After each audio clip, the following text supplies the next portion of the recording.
We always talk Okay. over stuff. Yeah, so then we should, Because you know, I have my. I just need to know so I can keep my blue language to a minimum.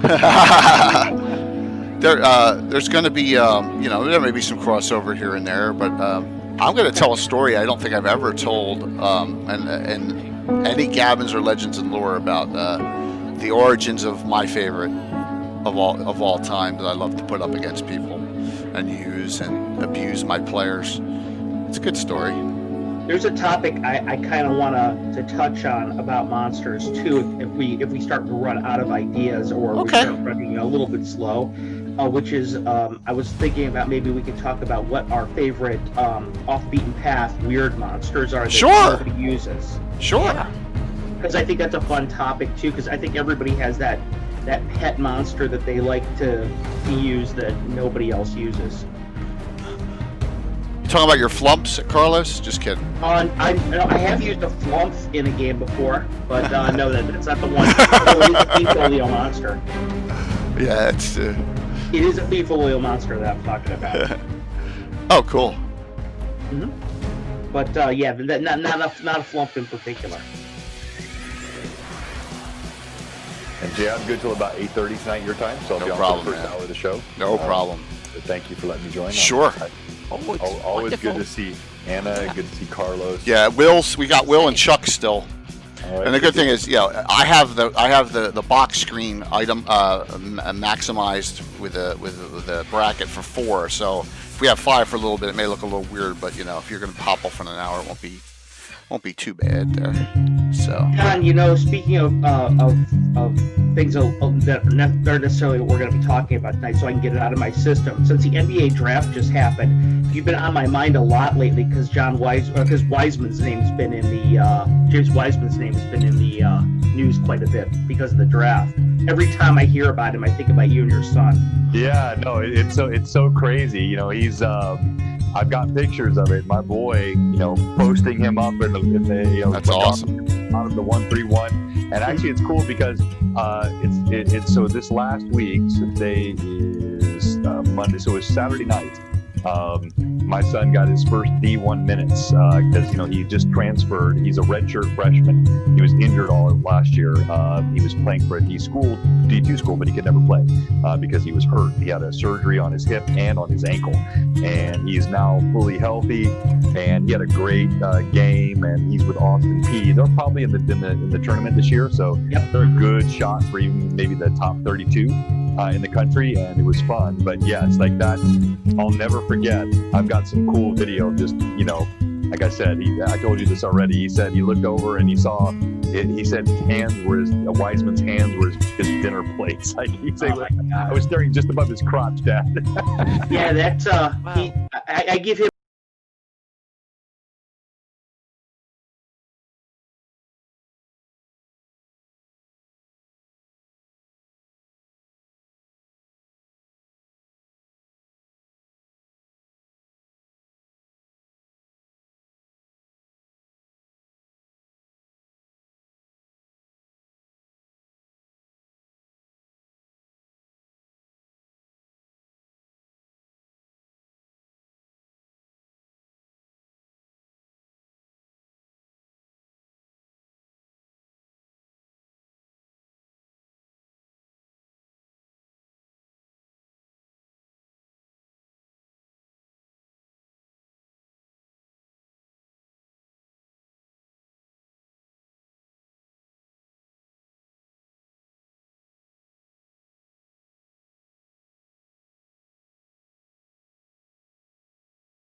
coach about 2 years ago, and they've got one of their seniors, Terry. He's an NBA prospect. He's probably going to go round 1 or round 2, and it's a bunch of grown men. It's exactly what Carlos is saying. Like my son, even last year in D2, he couldn't play, but he saw them. He practiced early in the preseason before his injury hit, and it wasn't that much different than high school. But getting to D1, like these are big boys, and they're all swole. Like my son's got almost a 40-inch vertical, and he's athletic, but he does not weigh enough, and so he's getting bodied by these guys that are 210, 220, thick, solid, quick. It's a different world. Yeah, tell me about it. Like I said, I'm only 5'7", and my playing weight back then was like 151 pounds. So, like I said, Oh my gosh. I had beaten everybody's speed my whole career. And it was like, okay, no big deal. I'm just going to get out here and I'm going to play a speed game. Paul Korea-sized. My senior year, I was a face-off specialist and a penalty killer. You know, and I totally had to change my game in order just to survive. I don't believe you weigh 150 pounds. There's no way you weigh 150. I weigh 180 pounds. What? I'm 5'10", weigh 180. But usually my weight when I was in the service was I was 5'10", and I usually weigh 175 pounds. Well, you got to remember, I was 2.5% body fat though too. So yeah, I was probably about 5 or 6 or something like. Now I'm I like think 40. I'm about 2% muscle. No, I'm actually not too bad. I kind of work out. I probably double, so I'm probably like 20% fat or something. I would never have believed you. You look very slender, and I would not have. Well, I work out fair bit nowadays too. She's very she's mischaracterizing it. I'm meeting her in person. But I'm fairly tall too. I'm 5'10". Yeah, you're 5'10". Yeah. Carlos, Bill, the Master Crafter just said, you're only an inch taller than Theo Fleury. It's true. It's true. One day I'll have to tell the story about, if you guys are hockey fans, how I got in a fight in a exhibition game with Donald Undead from the Sabres. No way. He's 5'8". At least it wasn't Barnaby. We were both trying to prove that we were tough guys. Yeah, Undead. Oh my gosh. It's awesome. It wasn't awesome because Brad May stood there and broke it up, and I got to realize that what a 6'3", 240-pound guy could really do. It's a different world. Yeah, it was scary. Hey, Chuck. Hey, How y'all doing tonight? Doing good? Hey, Carlos, man. Hey, what's up, Chuck? How you doing? I'm all right. I'm having to deal with some real-life interventions here. My wife's making stuff hard for me today. Oh, man, I'm sorry Hey, to hear we all that. know that feeling. I'm sorry to hear that. Oh, it's okay. I'm just kidding. You all right? All right. Well, if you got to roll, Yeah, I won't be able to stay probably for all 3 hours, but I'll have to leave. 3 hours. Yeah, It's not going 3 hours. Yeah, 3 hours. We'll go 2. I like Maybe a little bit longer than that. We'll see. We'll see. It's got a People little are still fancier coming here. on. Jay. What's that? It's got fancier. Yeah. Plus, the name of this song is "They Fought as Legend." So I'm stepping up my game, man. I'm gonna take care credit. I provoked him with some of my AD stuff. So Exactly. Well, if you want to stay in the front, you're going to have to call that blue box guy. hey, good to see Patrick, Canadian Ancient Gamer. You were on briefly tonight, and I didn't get to say thank you before you popped off. But again, you sent both Jay and I all these reprints of this old school module. Yeah. It's awesome. Which is crazy because it's literally like 15 minutes from my house. It's just right down the road here. And he sent us so many of they're gorgeous, and we're so appreciative. And I'm glad that Bill, Second Sworn, you're kind of feeling a little better today. Yeah, Bill's doing a little bit better. It seems that's a good thing. You know, he says he's at 75%, so he won't be here. Yeah, he won't be here this Thursday. He'll probably have to be remote for the finale of N1, but that's okay. He can zoom in and finish up. Satcher, hockey fan, who you back? That's gonna be a voting contention, I'm sure, between us all.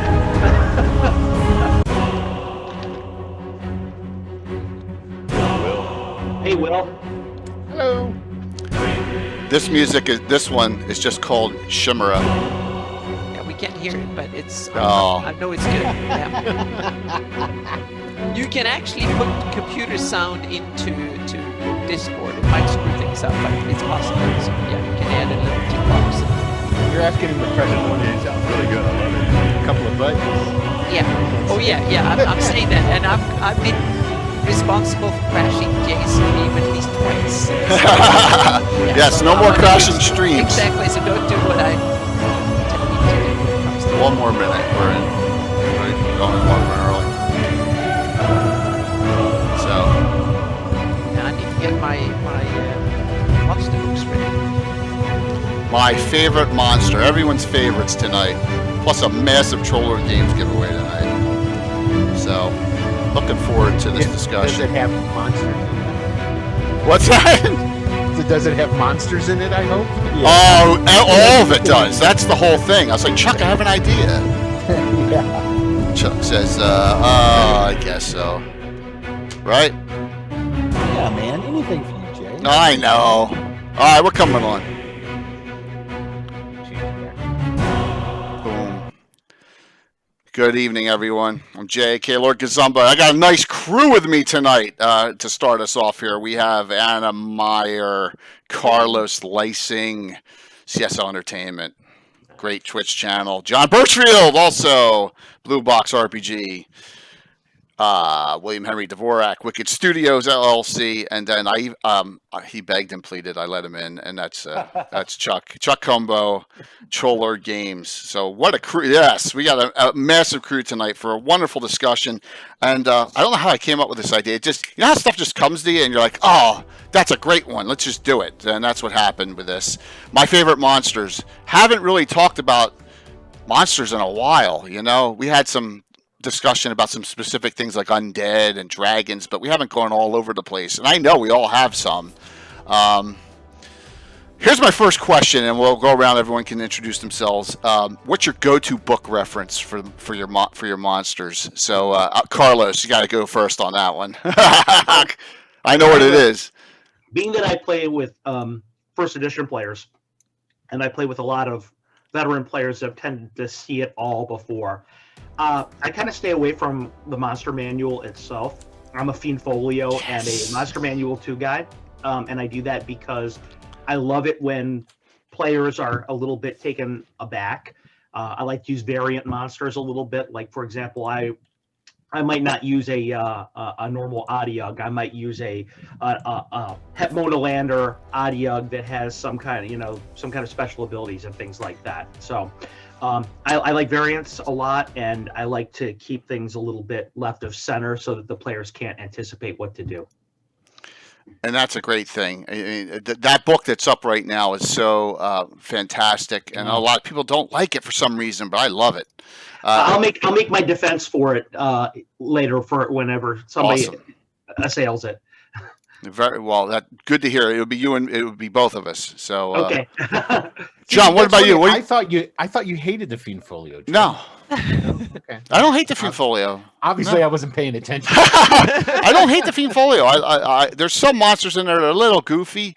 Like the Flumph. We've talked about the Flumph multiple times, but but there's some that are fantastic, like the Seaful or whatever, Seaful, however you pronounce it. I use that in the one adventure I did at the cons. John, how about you? A publication you love? Well, no, look, I'm upset, Jay, because you should have called on me first, because Carlos just literally took every word out of my mouth. So my favorite publication for monsters is Fiend Folio. That's fine. Stuck in my head as a kid. Everybody knows I was in the original sort of, even before AD&D, I played the basic, the expert. That's where the blue box comes from. I played AD&D. I had Monster Manual 1, Fiend Folio blew my mind, and it always stuck with me. And I would say the secondary thing, which Carlos also rudely stole from me, but I've referenced this several times. I don't like my players ever to think they know what they're facing. So I have so many variants on monsters. It confuses viewers sometimes because you think you know what a Wraith is, or you think you know what a Spectre is, or what this giant should be or shouldn't. I vary so much. So I like a lot of the content. I use many books. I've got many custom monsters. But if I had to pick one tome, sorry to be repetitive, it is the Fiend Folio. There's nothing wrong with being repetitive. Really, it's an awesome book. So let's see what Will says. I feel a lot of peer pressure here, so I'm going to say Fiend Folio. No, I think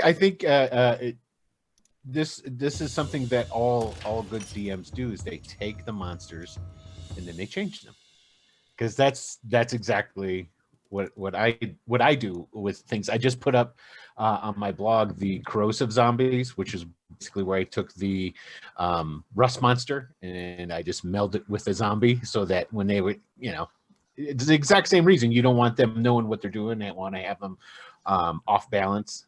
Knowing how many hit dice, what the saving throw or the DC is, or what the powers are, that makes it banal. You want the characters to always be sort of off cuff, off balance. Yeah, that's the same. I'm a real big proponent in doing.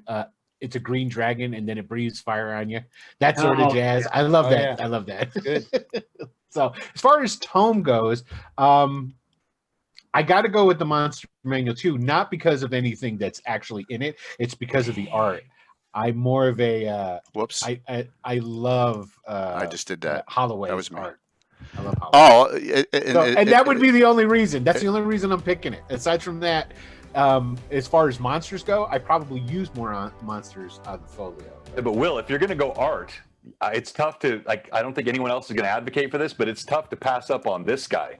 I don't use 5e for much, but the artwork that they're doing with the new 5e stuff, it is fantastic. Yeah, but it's in color. No,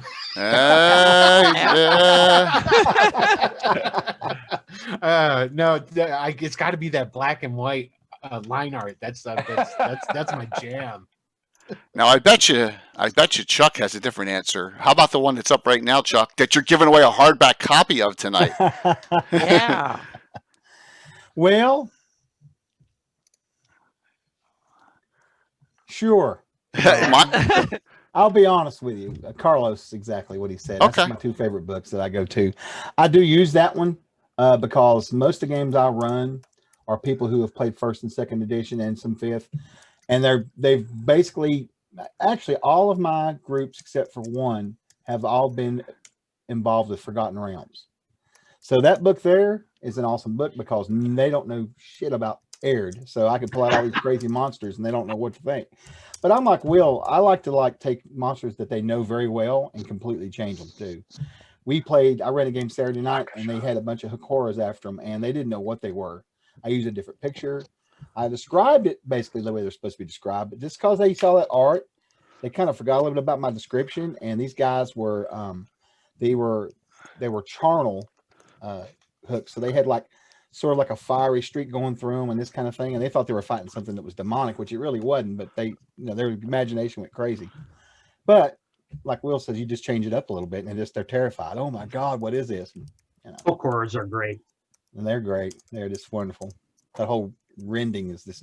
Well, I like the whole idea of you're in these massive labyrinthine tunnels, right? Yeah. In subterranean tunnels, and all you can hear is this click, click, click echoing all around you, and you have no idea. And there's hundreds of them maybe sounding, and it just can work on your player's psychology so bad. Yeah. You know what I did, Carlos? I added and they're not avian at all, but I added sort of an avian call to that. I would do the clacking, and then I would go, oh, they didn't know what in the hell it was. In fact, it was in B1 we were running. Yeah. The bottom level, with the caverns down there. That's what they're in right now. And they don't know what's going on. They're nasty. I love it. That's great. And Chuck, the Castles and Crusades guide might have been my first choice if I had a copy of it.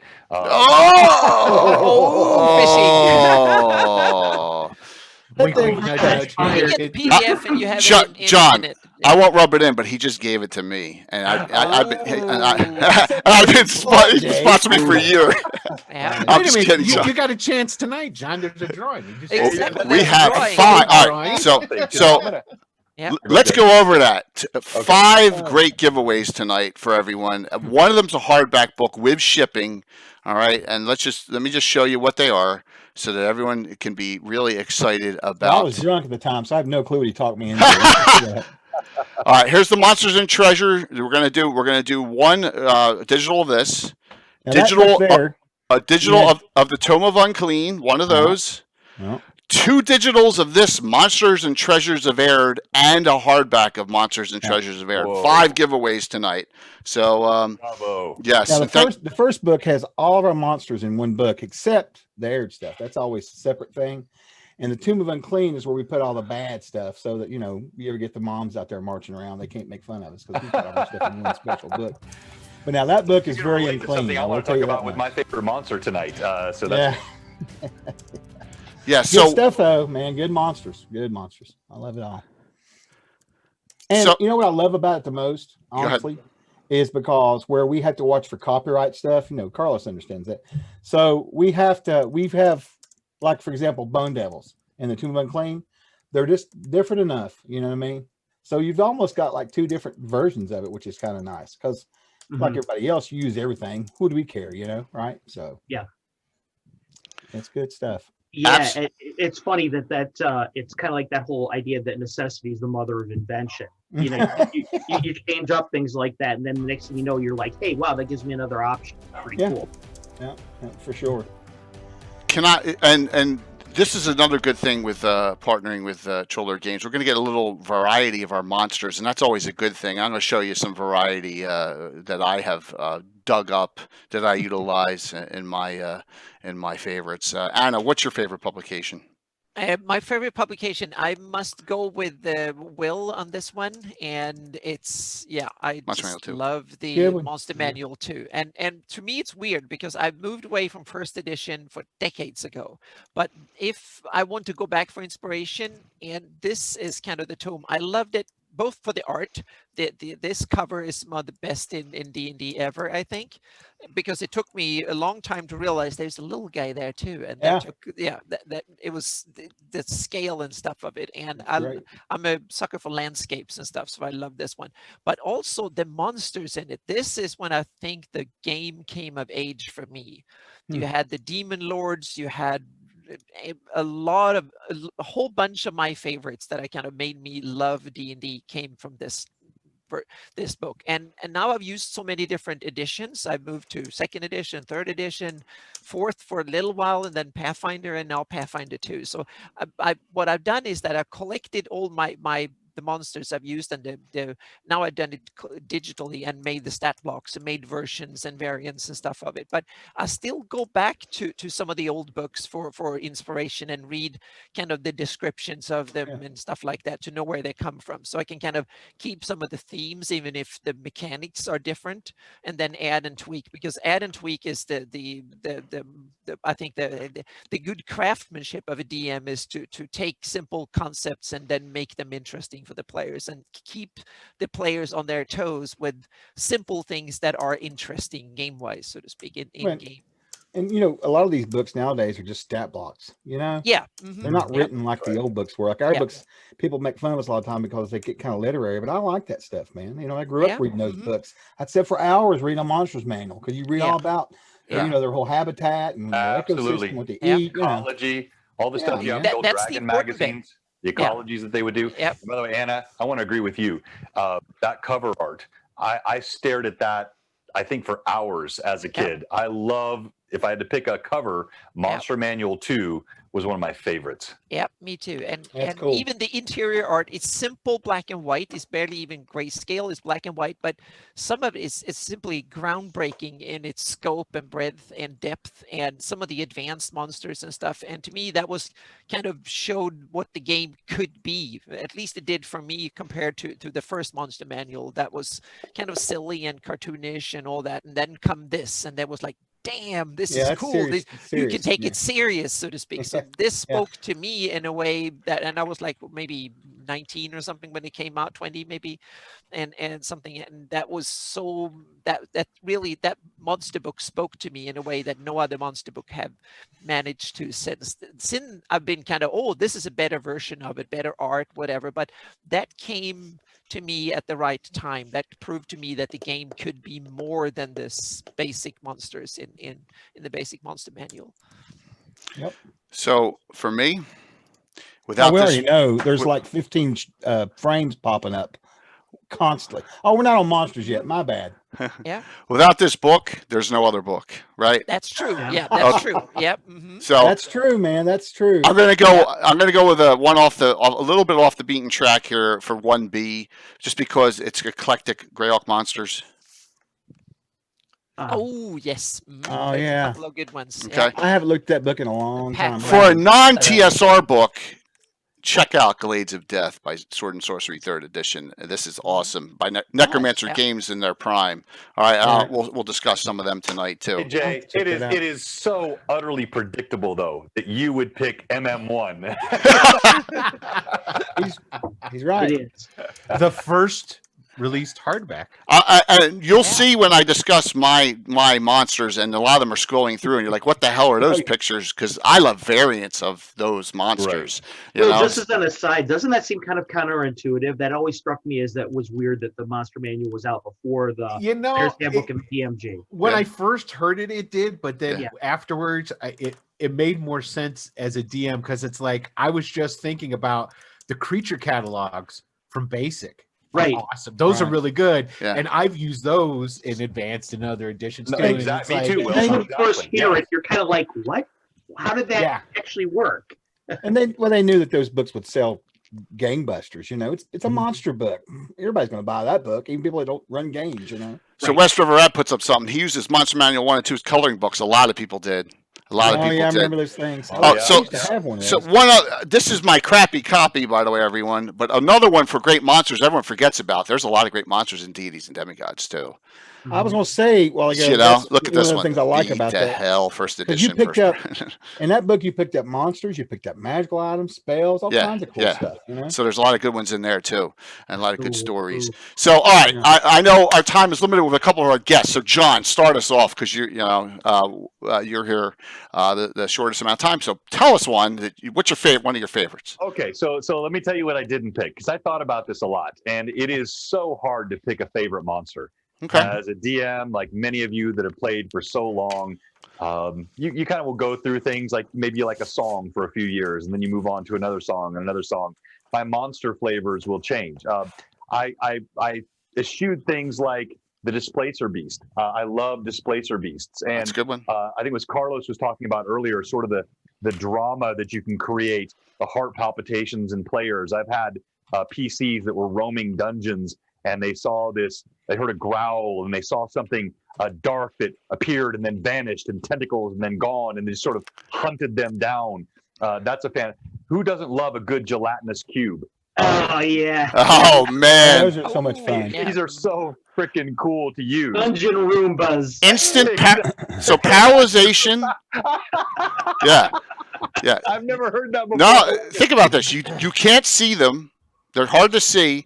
Paralyzation on touch. 3 to 12, I think, points of damage. Yep. Mhm. Yeah. Now, a carrion crawler at lower levels is much more nasty against with 8 attacks. But a gelatinous cube is nothing to mess with. No, So that's right. Yeah, and I'm not picking what's most deadly. I didn't choose a Tarrasque No. or an ancient red dragon. Right. Although everybody loves a great dragon. I thought about that. And someone mentioned it earlier. These were probably choice 2 for me. Rust monsters. I love these Rust guys. monsters are good too. And that's probably a theme for what I like things which are different. I'm not looking for the creatures which just create incredible melee damage. I like things that PCs think they know what's going to happen and they get caught by surprise. And so it is with that I choose the winner for John Birchfield's Blue Box, and it is the Intellect Devourer. Oh, okay. Oh, no. Oh, have I got some bad memories of that. So,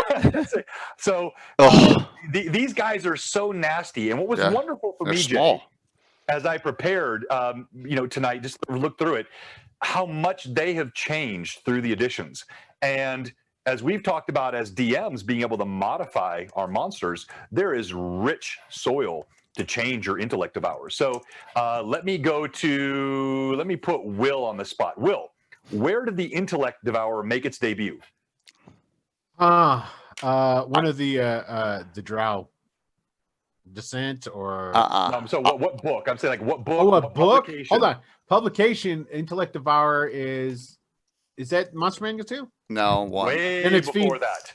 Way before that. Oh, okay. So you're even talking that's before that, original. Jay, You're Oh, you talking mean the original. white? Oh, That's original box. You mean the chainmail?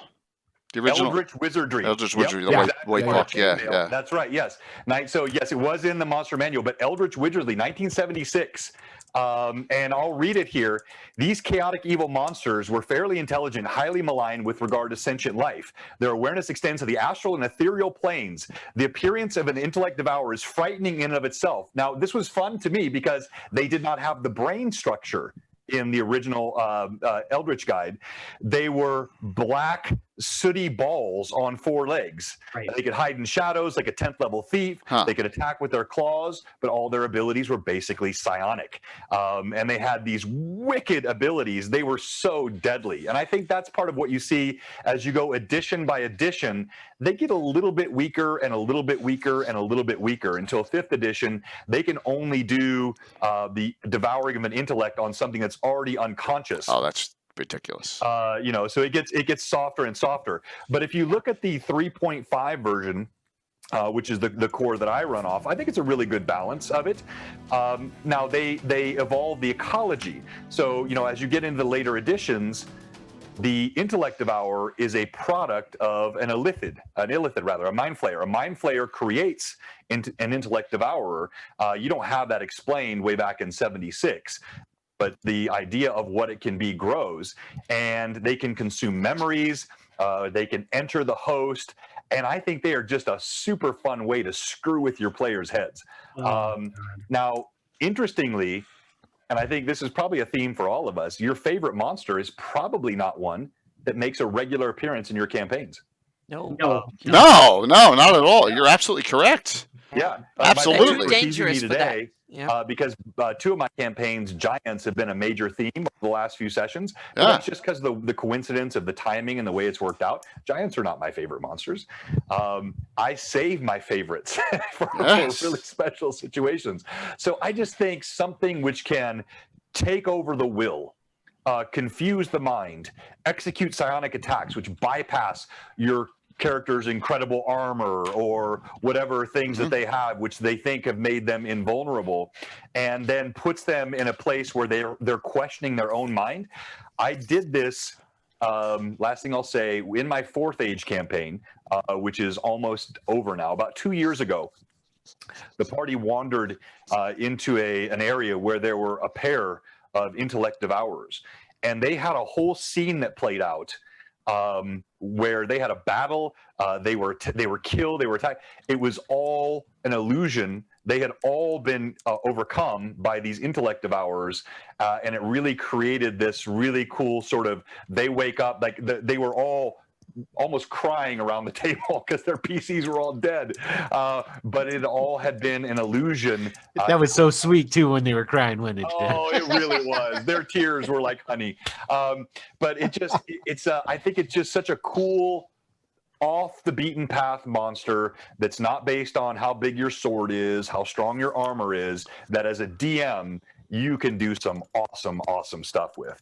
John the Sadist. Jay, thoughts? Anything else you want me to say? That's good. Talk about other I have abilities. something I'd like to ask you about, John, about your something you touched on. One of the people in the stream has asked about that they'd like to see us talk about. Why do you think that monsters evolve throughout the editions, and why, or throughout the books, even within an edition, why people change their strengths and weaknesses? Why the designers chose to do that? What do you think the reason for the Intellect Devourers evolution was? Yeah, I didn't. That's a great question. So, I'm going to give, I think, a practical answer, and then a cynical answer. All right. So, my practical answer is there's a natural evolution that occurs. Things like ecology didn't exist when most monsters were first crafted way back when. That would come through later editions of manuals, or you had so much of that in Dragon Magazine. So, maybe Gary and Dave and the crew, they created something initially, and this is cool, but it hadn't been fully fleshed out or thought through. And so as that happens, maybe there's a modification and some additions to stats, and you have the basic sort of rule set changes. You flip from Thaco to regular sort of ascending or descending AC, and reflex saves versus, dex saves and all of that. then the more cynical answer is there's been a general nerfing of the game. So it's I think each successive edition has gotten a little more like a CRPG. And I hate to be repetitive because you've heard me say this before, but it is the save, restart culture, short rest, and hard to kill. A critical is X3. It's not, your head got lopped off or you got a sword through the eye. And so I think it's a combination of the natural evolution of editions and rule sets, along with a move to align to something which is quote unquote more user friendly or more like a computer role playing game. Good answer. And you're 100% dead on that. All right. I think there's something else that comes with evolution of through the monsters, because the game mechanics evolve. And I think that has something to do with it, because one thing is like original 1E, even 2E is very modular, but it loses that modular and it goes to more like everything's a roll high 20. They drop off all the D6s and all these different things. And I think when they take that in and they're evolving the game, they're looking to evolve the monsters so that they're right in line with that. And I'm curious, maybe that has something to do with, saves and different things like that. You could always say that, you don't have to nerf that, but I wonder how much that has to do with the general nerfing of monsters and the deadliness of things. I think that's fair. And real quick before Jay jumps in, I want to say this. I need to rebuff several viewers. We've got people like Myamorph and Bloodwild. They continue to perpetuate this evil dinosaur rhetoric on my campaigns. I'm with you, John. Yeah, I'm with you. No dinosaurs. Yep. Well, we all have it. I have my vampire Thrommels. You have your dinosaurs, and we get our balls busted a lot. So Thrommels one of the best NPCs Greyhawk's ever come up with. Vampire Thrommel. And keep him alive keep him undead forever. That's then you can stay in the game. Exactly. Braley, another perpetrator. That's okay. That means they love us. They're busting our vampire. Yeah, pretty soon we're gonna have the vampire dino hybrid there. So absolutely. Rex. Will, you're up. What do you got? My favorite monster. I'll just give the one that's top of the list, and then I'll throw others out as we go on. Kobolds, man. Okay. I think everybody knows I love kobolds. Yeah. If you have never read the article, Tucker's Kobolds, you need to go and Google it and read about how deadly kobolds can be. Like Kobold Commandos, Will. Yeah, there's Dragon Mountain. I don't know if any of you guys have ever read Dragon Mountain, the box set. Yeah. Mm-hmm. The kobolds in there are deadly as hell. I love it. It's sitting here. Mm-hmm. And basically, it goes back to that whole thing about hitting players with stuff that they're not expecting. A kobold is just, it's nothing. That's a pushover. And it's like, okay, well, these kobold archers have poisoned arrows, and they're going to ambush you, and it really brings up tactics and how you should have. What's that book? The monsters know what they're doing. I forget who is that. The lazy DM that writes that. I know somebody in chat knows it. The lazy DM is on. That's Sly First. She's on watching tonight. If that's what you're talking. I don't know. Sly's watching tonight. Sly, if that was you that wrote that book, I don't know if it is or not. But that's a hell of a great book. The monsters know what they're doing, because you can take any monster that people think are pushers. Goblins fall into the same way. Another favorite of mine is bullywugs. I love bullywugs. I love bullywugs too. But Carlos has to change the name of them for something coming up.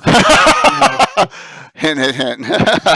Call them bully frogs. Yeah, we'll figure that one out. So but that's a good one too. I mean, your base kobold is a there's really not a lot of bad monsters. There's a couple out there I can think of, and if anyone, I know someone's gonna bust me. If anyone mentions Modrons tonight, I'm gonna go berserk. Okay, no Modron talk. Oh my God! Modrons have their. Oh no, they don't. Not in Greyhawk. No. Not in Greyhawk. I agree with you, Jay. All right, thank you. Talk about music, though, Jay. What's that? Because one of my favorite bands is Primus. But that's different. Well, music is a cool yeah, thing, man. Yeah, Like, absolutely. no dinosaurs, no modrons. Yes, Yep. please. See, I Keep think taking them out Modrons here. are okay if you go to their plane. I have no think, problem you in know, Planescape. Kind of Yeah. iffy there too. Frank's like, how dare I attack them? Oh my gosh. Yeah, please, not in Greyhawk. Not in Greyhawk. So, Okay, I got that author's name. It's not Sly. Sorry. well, Sly's up, and Sly's going to be on the show in the future. I've already whispered do my behind the scene things. We'll get Sly on the show. That'd be awesome. So, Carlos, throw us up with one there. Well, I like I said, I like some off the beaten path monsters, but I do want to throw out some numbers at the crowd. Go for it. And talk about some other monsters as well. The first thing I'd like to talk about is John brought up Displacer Beasts, and for those of you guys who know that I love cats, I love Displacer Beasts. One of the coolest things I remember that gave my party the willies is they were talking to a high-level magic user, and this high-level magic user was petting the plain air next to it, and 5 feet away from it, there was a Displacer Beast curled up Oh, staring. nice.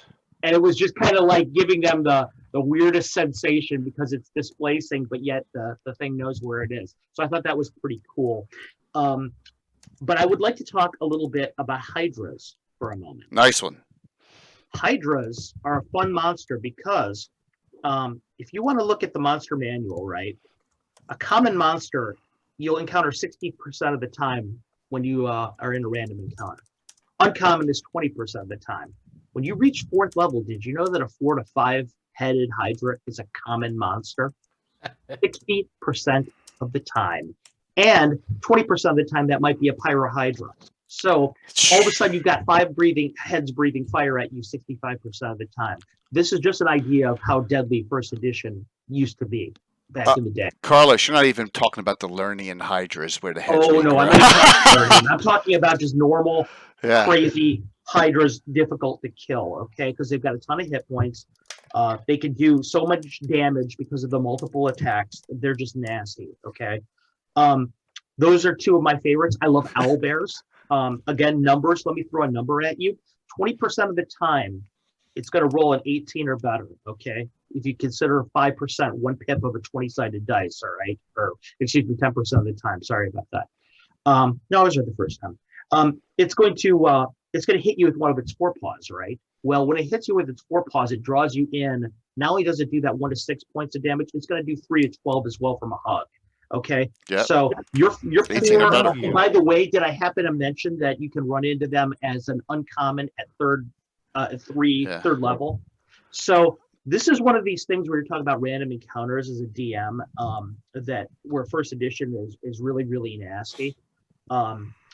These are some of my favorite monsters as far as really freaking out your players once they run into one and really realizing how bad they can be. But probably my favorite monster there is, out of everything that there is to offer us, I don't think you'll ever see a Castle Entertainment adventure without a golem in it of some kind, okay, or a golem. And I particularly like the Caryatid column of break weapons, which is really exactly. They're a very interesting monster because they're very low hit point, but they have this annoying ability to break weapons against their structure. I use them a lot in my modules because they represent a very different kind of a threat to PCs. They have a very high saving throw. They have a very high ability to hit. And that weapon breaking ability is nasty. Oh, by the way, there could be 5 to 20 of them in a room at the same time. So that's always fun too. Hey, Carlos, can I ask a question on that real quick? So it was a great list. Well done, as always. But back to the Hydras, or you're talking about the encounter tables that you have in one. Do you, and I'm curious for the rest of the group, how often do you actually use those base encounter tables? Very rarely, but what I do use them as is a resource for how common something could be in a game world. And remember, when you're talking about your Monster Manual 2, Fiend Folio, this is a direct influence on Greyhawk. I mean, these are the whole world was Greyhawk. Yeah. So it's a reflection. It should be a reflection of what you should be seeing in your static base It's as if there was such a thing, a base Greyhawk game. So what the problem is, John, with you, me, with all of us, is when we're streaming, it's hard to do random monster encounters. It's a lot harder to do a random monster encounter when you're streaming and when you're not. You have to kind of pre-plan for it because you need the miniatures around. You know what I'm saying? I mean, it's a little different. Not really for me, actually. I had one the other day because I do Theater of the Mind so much. Yeah. And unlike some of you other guys that do miniatures, it's a little bit easier for me. And so, yeah. Well, I was going a slightly different direction than that. I'm somewhere between Jay and Carlos on this topic because I do a lot of Theater of Mind. I'm equipped with minis. That's my primary source, but I never want to be constrained. And I've got all my minis. You've seen me, like you guys have been mentioning monsters, and I'm just quickly pulled there because they're right here and easy for me to get. But my point of view is more my Greyhawk. I think is still I try to drive a little bit lower magic in my campaigns. And so things like Hydras are just never going to be common, walking around, easily introduced. I love things like owlbears or Will's Kobolds or gnolls or, hill giants, ogres, all these things which I think make a lot more sense in the context of something which is not a hyper overpowered magical world, and a Hydra appearing at every sort of... Yeah, exactly, which is why I brought it up at all, as I can't believe that it was common. Right. I couldn't believe it when I read that. I was like, are you serious? Gary, you're a sadist. 60% of the time on a random encounter, are you crazy? Yeah, fair enough. I introduce a lot more random encounters when I want to get the feeling of there being a long journey or a trip, or to instill distance on things. I will use it a lot less if we are going from one hot topic to the next, so to speak, jumping through things. Well, that was the context of my random encounter the other day too, as a travel. Yeah. It's not to get us off topic, but do you DMs ever? Are you more likely to throw a random encounter if you think the players are dilly-dallying in a certain area? Oh yeah, When I ran my game Saturday night, John, when we first started our session here at the house, we got a rest. Okay, all right, we got a rest. Long story short, 4.5 layers later, they rested. They were like, let's explore this cavern for a good spot, and they're down there in unknown B1 in this huge back cavern. And they know that it's huge. They can't see that far into it. So I'm like, well, won't you want to go back to where you've been, because they got someone keeping track of the map. No, we're going to go over here. So I said, all right. So I start rolling random encounters. They fought Hukara, of course. And they fought a giant spider and 2 baby spiders. They fought some goblins. And, they were happy that they had all of these encounters and stuff. They got to fight, but hell, they didn't rest until 4.5 hours later. They didn't have nothing left. I mean, they were throwing rocks. If you ever notice in my games, I don't let my guys rest, because if they attempt to when I don't want them to, then the random encounter comes in and disturbs their so because if they would have found that common Hydra, they would have been resting permanently. Yeah. I could ask them, what are you doing? Abercrombie would say, back to the mud. Yeah. It's a great topic. Go ahead, Anna.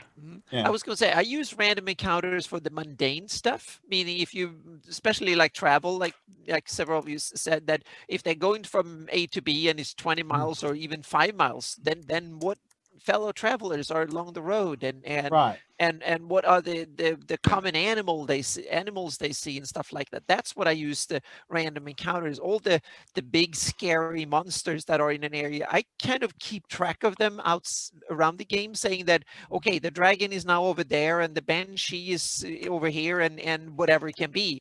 So those kind of scary things in the campaign, I run very sandboxy. I try to keep track of where they are, and then I do random things because I kind of say, okay, what is the trolls? Are the trolls hungry today? I roll like on a roll 6 or like hungry. 20. Yes. If the higher the roll, the hungrier they are. And if I roll a 20, they're also damn hungry. They're just going to go out and try and eat anything. Right. So that's how I do it. And then I just roll whatever direction the trolls might go in. Right. If they're lazy, they go downhill to whatever it is. So they go to where they think they're humans or something to eat, and they go around and at the highest hilltop. tabletop and that is close and start staring, and the first thing they see, oh, there's something you need, and they just run for it, so to speak. That's how I try to make so my encounters kind of make sense on its own premises, so to speak. So there is a random effect in it, but the party that is smart keep a lookout and say, oh, there's a guy, something weird standing up top of that hill, and if they kind of take a look out, see there's a troll that stands there, and if they run, they might be able to run and hide before, but instead they stand waiting and staring at it or go up and see what it is, then the whole damn troll tribe is going to come across the hill in like a minute or two, and so you can kind of play out encounters and stuff like that has a, they're not random, but there is a random element to it, so to You speak. try to That's keep how I it like realistic. I do that like if they're out traveling. I Yeah. mean, unless they're like in a wilderness, you got to assume if it's a maintained road and there's Yeah, kingdom going on, yeah. you're probably not going to have like hordes of stuff running around. No, But you wouldn't when exactly. they go in a dungeon or they go Yeah. in some caves, it's on, Yeah. baby. Yeah, Random exactly. Ah, oh, Exactly. You ain't resting in the For middle me, of it a depends. dungeon. Yeah. Well, the Yeah. monsters aren't going to be Yeah. hanging out in their A1 spot or whatever. Yeah. Come on. I agree 100%, And also Chuck. Yeah, and it might Exactly. be that the trolls were kind of marauding here a week ago, and what Yeah. you're finding I now is agree. that the patrols that are looking for them and make sure that there are no straggling trolls around because they killed them off last Yep. week, and the travelers will see them everywhere, and they get scared of seeing trolls and or something. So you can Well, kind to of punctuate what I was trying to say in my part of it, though, I do encourage everybody to take a look at those random encounter Yeah, tables definitely.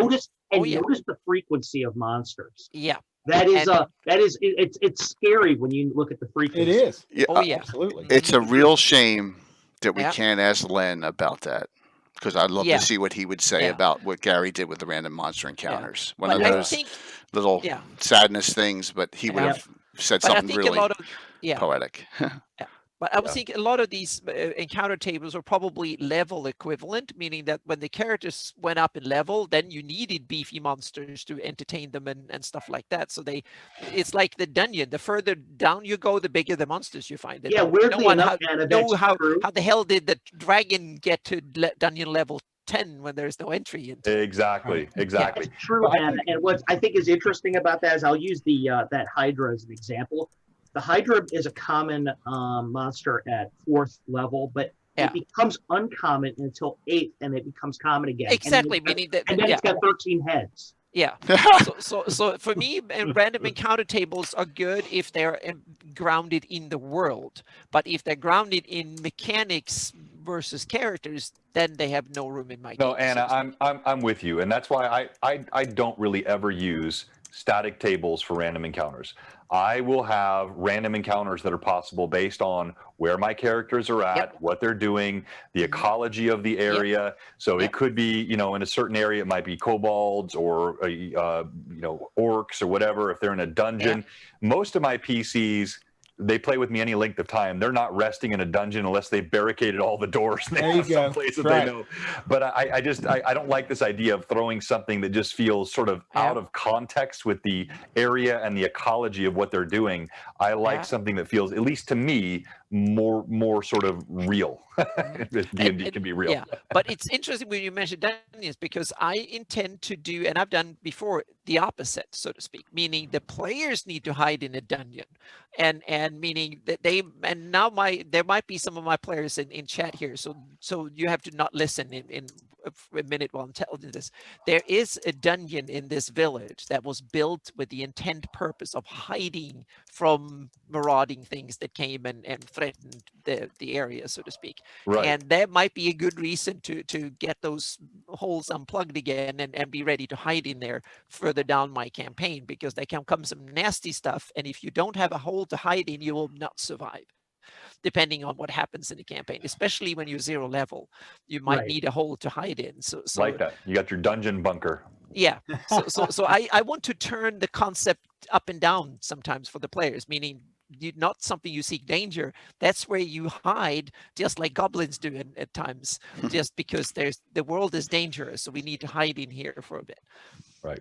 I have to world say is the number dangerous. one thing I cheat on are random encounters. That's okay. Yeah. Oh, that sounds cool I- at the table, and it's then not you a go cheat. with it. Yeah, That's- I don't see that as a cheat at all, man. I you know, well, it depends. If you ask a player, they might. Hey, No, I I wanna- agree with that, Will. I think that's Yeah. I would probably That's- agree with you there. Like, I will use random encounters. Sometimes they're random. Sometimes they're not random at all. Sometimes Nah, I just agree. feel look like, random. especially when you're streaming, to Jay's point, Oh yeah. a stream has to feel different oftentimes than when you just have a group of friends come over every Friday night. And if I've gone a long time and there's been no combat, I'm probably looking for a way to insert some combat in that at least. And I don't always do it. Any Blue Box watchers, you know, I've had several streams where there is no combat, but I don't prefer that. So as a DM, sometimes my random encounters are not really that random. No, that's good. You know, adding to that, John, when you do have a session like that, it's so much more sweeter when it's not all the time, you know? Yeah. Everybody's in agreement. Oh, we had a great time. We didn't find anything, but it was a good time. Because everybody knows at the end of the day, combat's something that most players, majority will love, you know? So having that moment makes it that much more special, you know? Agreed. I mean, Chuck. I pick 'em. want to point something out real quick before we Sure. lose it. Grindelwolf's Lair asked a question I thought was pretty interesting. He said, how do many of you handle player knowledge of monsters, especially with experienced players? Well, going back to what we were talking about earlier with Will, when those guys were in the cave the other night fighting the goblins, these are guys that grew up with me. We started playing in 77. They know all the monsters I know. But when they encountered blue goblins with red stripes, they didn't know what in the hell was going on. They were just goblins. But they took probably 30 minutes before they went up to them, trying to figure out what they needed to do to prepare for this new monster. It was great, you know. The number one argument that I always hear, and I think is, well, I live in this world, I should know. And it's like, all right, well, if you want to play that, all right, we'll do a check and we'll roll and see. If, There's a fix you for know, that, Will. It's called power word kill. Yeah, there's also the insertion of demodans and daemons and things like that. If you want to keep track of all those weaknesses and strengths, be my guest.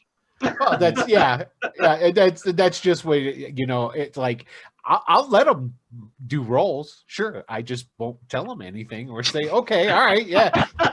You're burning that troll doesn't seem to be doing anything to him. All right, exactly, Oh, yeah. exactly. But Funny, I don't see Sage written on your character sheet. yeah. But to me, it's also the fact that you have to look beyond the individual monster, unless there is like a dragon worm or something like that. They're normally only solitary and they will not tolerate. But a lot of other monsters like orcs, goblins, whatever, your standard normal monster fare for lower level characters and normal encounters, they usually appear they are social. They appear in groups and stuff, and they have group tactics, and they approach things differently. So that's where I try to put the big emphasis, so to speak, not on the individual monster. And the goblin, I think, is a perfect example. It's the most boring standard monster you can have, but it's one of the things I just love goblins, because you can do things. They can be inquisitive. They can be kind of that they can be like the cat who's scared of something but can't resist. They have to go out there and see what it is, and they come and look at and see things, and they come in groups maybe of like 100 or so, just to make sure there were at least 50, and then when they face encounter, half of them want to run away and the other half want to run towards it, and they start fighting about what to do, and the kind of characters what Will find them. was saying about Kobold. Yeah. Same thing, yeah. And you know, you got Gibberlings. Yeah. That's Oh my Gibberling's gosh. whole thing. Yeah, you can play things like that, and I had a typical encounter when the goblins started squabbling, or should we go, and the characters found out, and we go and run and attack them, and then they all ran into the arms of the other ones who came the other way and stuff. So, And I know you will agree with this based on what you said earlier. When it comes to goblins, nobody invested more or did it better than Paizo, Pathfinder, Eric Mona. Yep. Mm-hmm. The whole real Yep. depth and development of Yep. goblins, Mhm. that became Yep. really central to Pathfinder. They did a fantastic job with that. oh yeah. Well, yeah, and I've taken ideas and inspiration from it and tried to make it into Greyhawk and fit thematically Sure, and stuff. sure. So I didn't steal the Paizo Goblin wholesale, but I took a lot of inspiration. from Inspiration, making- yeah. Yeah. Mhm.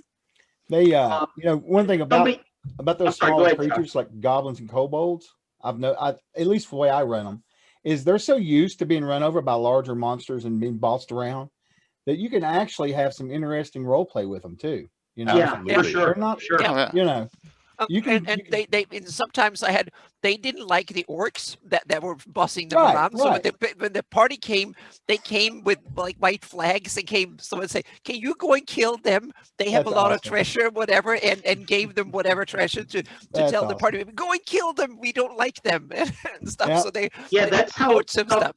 in the Greyhawk campaign. That's like how Rob Kuntz ends up with a orc henchman. Is Yeah. stuff like what you Queech. just said. Yep. Yeah. You know, So I take the by the way, that- somebody in the crowd mentioned pulling out the monster manual at the table. That is that's like a summon monster in my campaign, That's right. or a psionic ghost or something like that, where Yeah, I've had them fights something over really that. awful is about Yeah. to happen. Yeah. Don't What do I do is pull out the fiend. Say, you want to match me? And they go, oh, whatever. But Yeah, don't do that. no. I'm with you. Like I mentioned this earlier. Players don't know what they're facing, and if they want to start trying to rules lawyer what they think the AC should be or what the abilities should be, they're going to be quickly surprised. And Yeah. I try You know- not to just make things up on the spot, because I don't think that's not realistic. I don't want to do that either. But I do create variants in advance, and so I love the sort of the blue striped goblin idea that Chuck mentioned. Yeah. You know, I'll give little clues, little hints. You face 3 hill giants, but I'll describe one as larger than the other. They'll have different armor classes. They'll have different, it's just things that the players can't like hone in based on what they think it says in the monster manual. You know, when we did our show Friday or Thursday, Steve did his GM Tricks of the Trade show. One of the tricks, that's 5, was about this right here. And he said something that I thought was brilliant. He has a sentence that he uses whenever someone brings something up like that. Well, this is or whatever. He says, normally you're right. But in this instance, Yeah, they it's totally normally pull the you're rug out right. from underneath them. They don't, okay, Yep. normally you're correct. But unfortunately, it's different this time. Yep. And then what are they going to do? I mean, Yeah. it's a different monster. Sorry, Yeah. Yeah. It's got And stripes also, and when blue. you want to disbelieve something or you start questioning reality and stuff, you have to spend an action on doing that. I always say Right. that you have to Always. spend an action. So okay, you spend an action trying to figure that out instead of doing something, because that kind of, you have to break your situational awareness to start thinking about things. So And that's true. so that kind of, so they can do all sorts of weird checks and thinking or whatever, but that will take effort out of their combat abilities, meaning they will be less effective in combat. So they can spend one round or one action. If there's, like in Pathfinder 2, you have a 3 action economy, so you have to spend one action on doing that. Yeah, no, exactly. Steve Bloodwild, he commented in the chat. I forgot about this, actually. It's a good point. Just an example of what I'm talking about. In my Greyhawk Awakening campaign on Tuesday nights, the players were haunted for several sessions by this strange creature. It was being referred to in the campaign as a paling. It was somewhat like a doppelganger. It had the ability to change form, but it actually was based off of the Myrdal or the Fade from Robert Jordan's Wheel of Time series, Oh, cool. and sort of as an amalgam of the Myrdal Fade and the doppelganger, a real custom monster. And that sort of thing just keeps players like, they don't know what's going on. Mhm. No, that's awesome. Yep. That's cool. I guess I should answer Jay's question. No, that's okay. Jay had a So- question. Monsters. Yeah.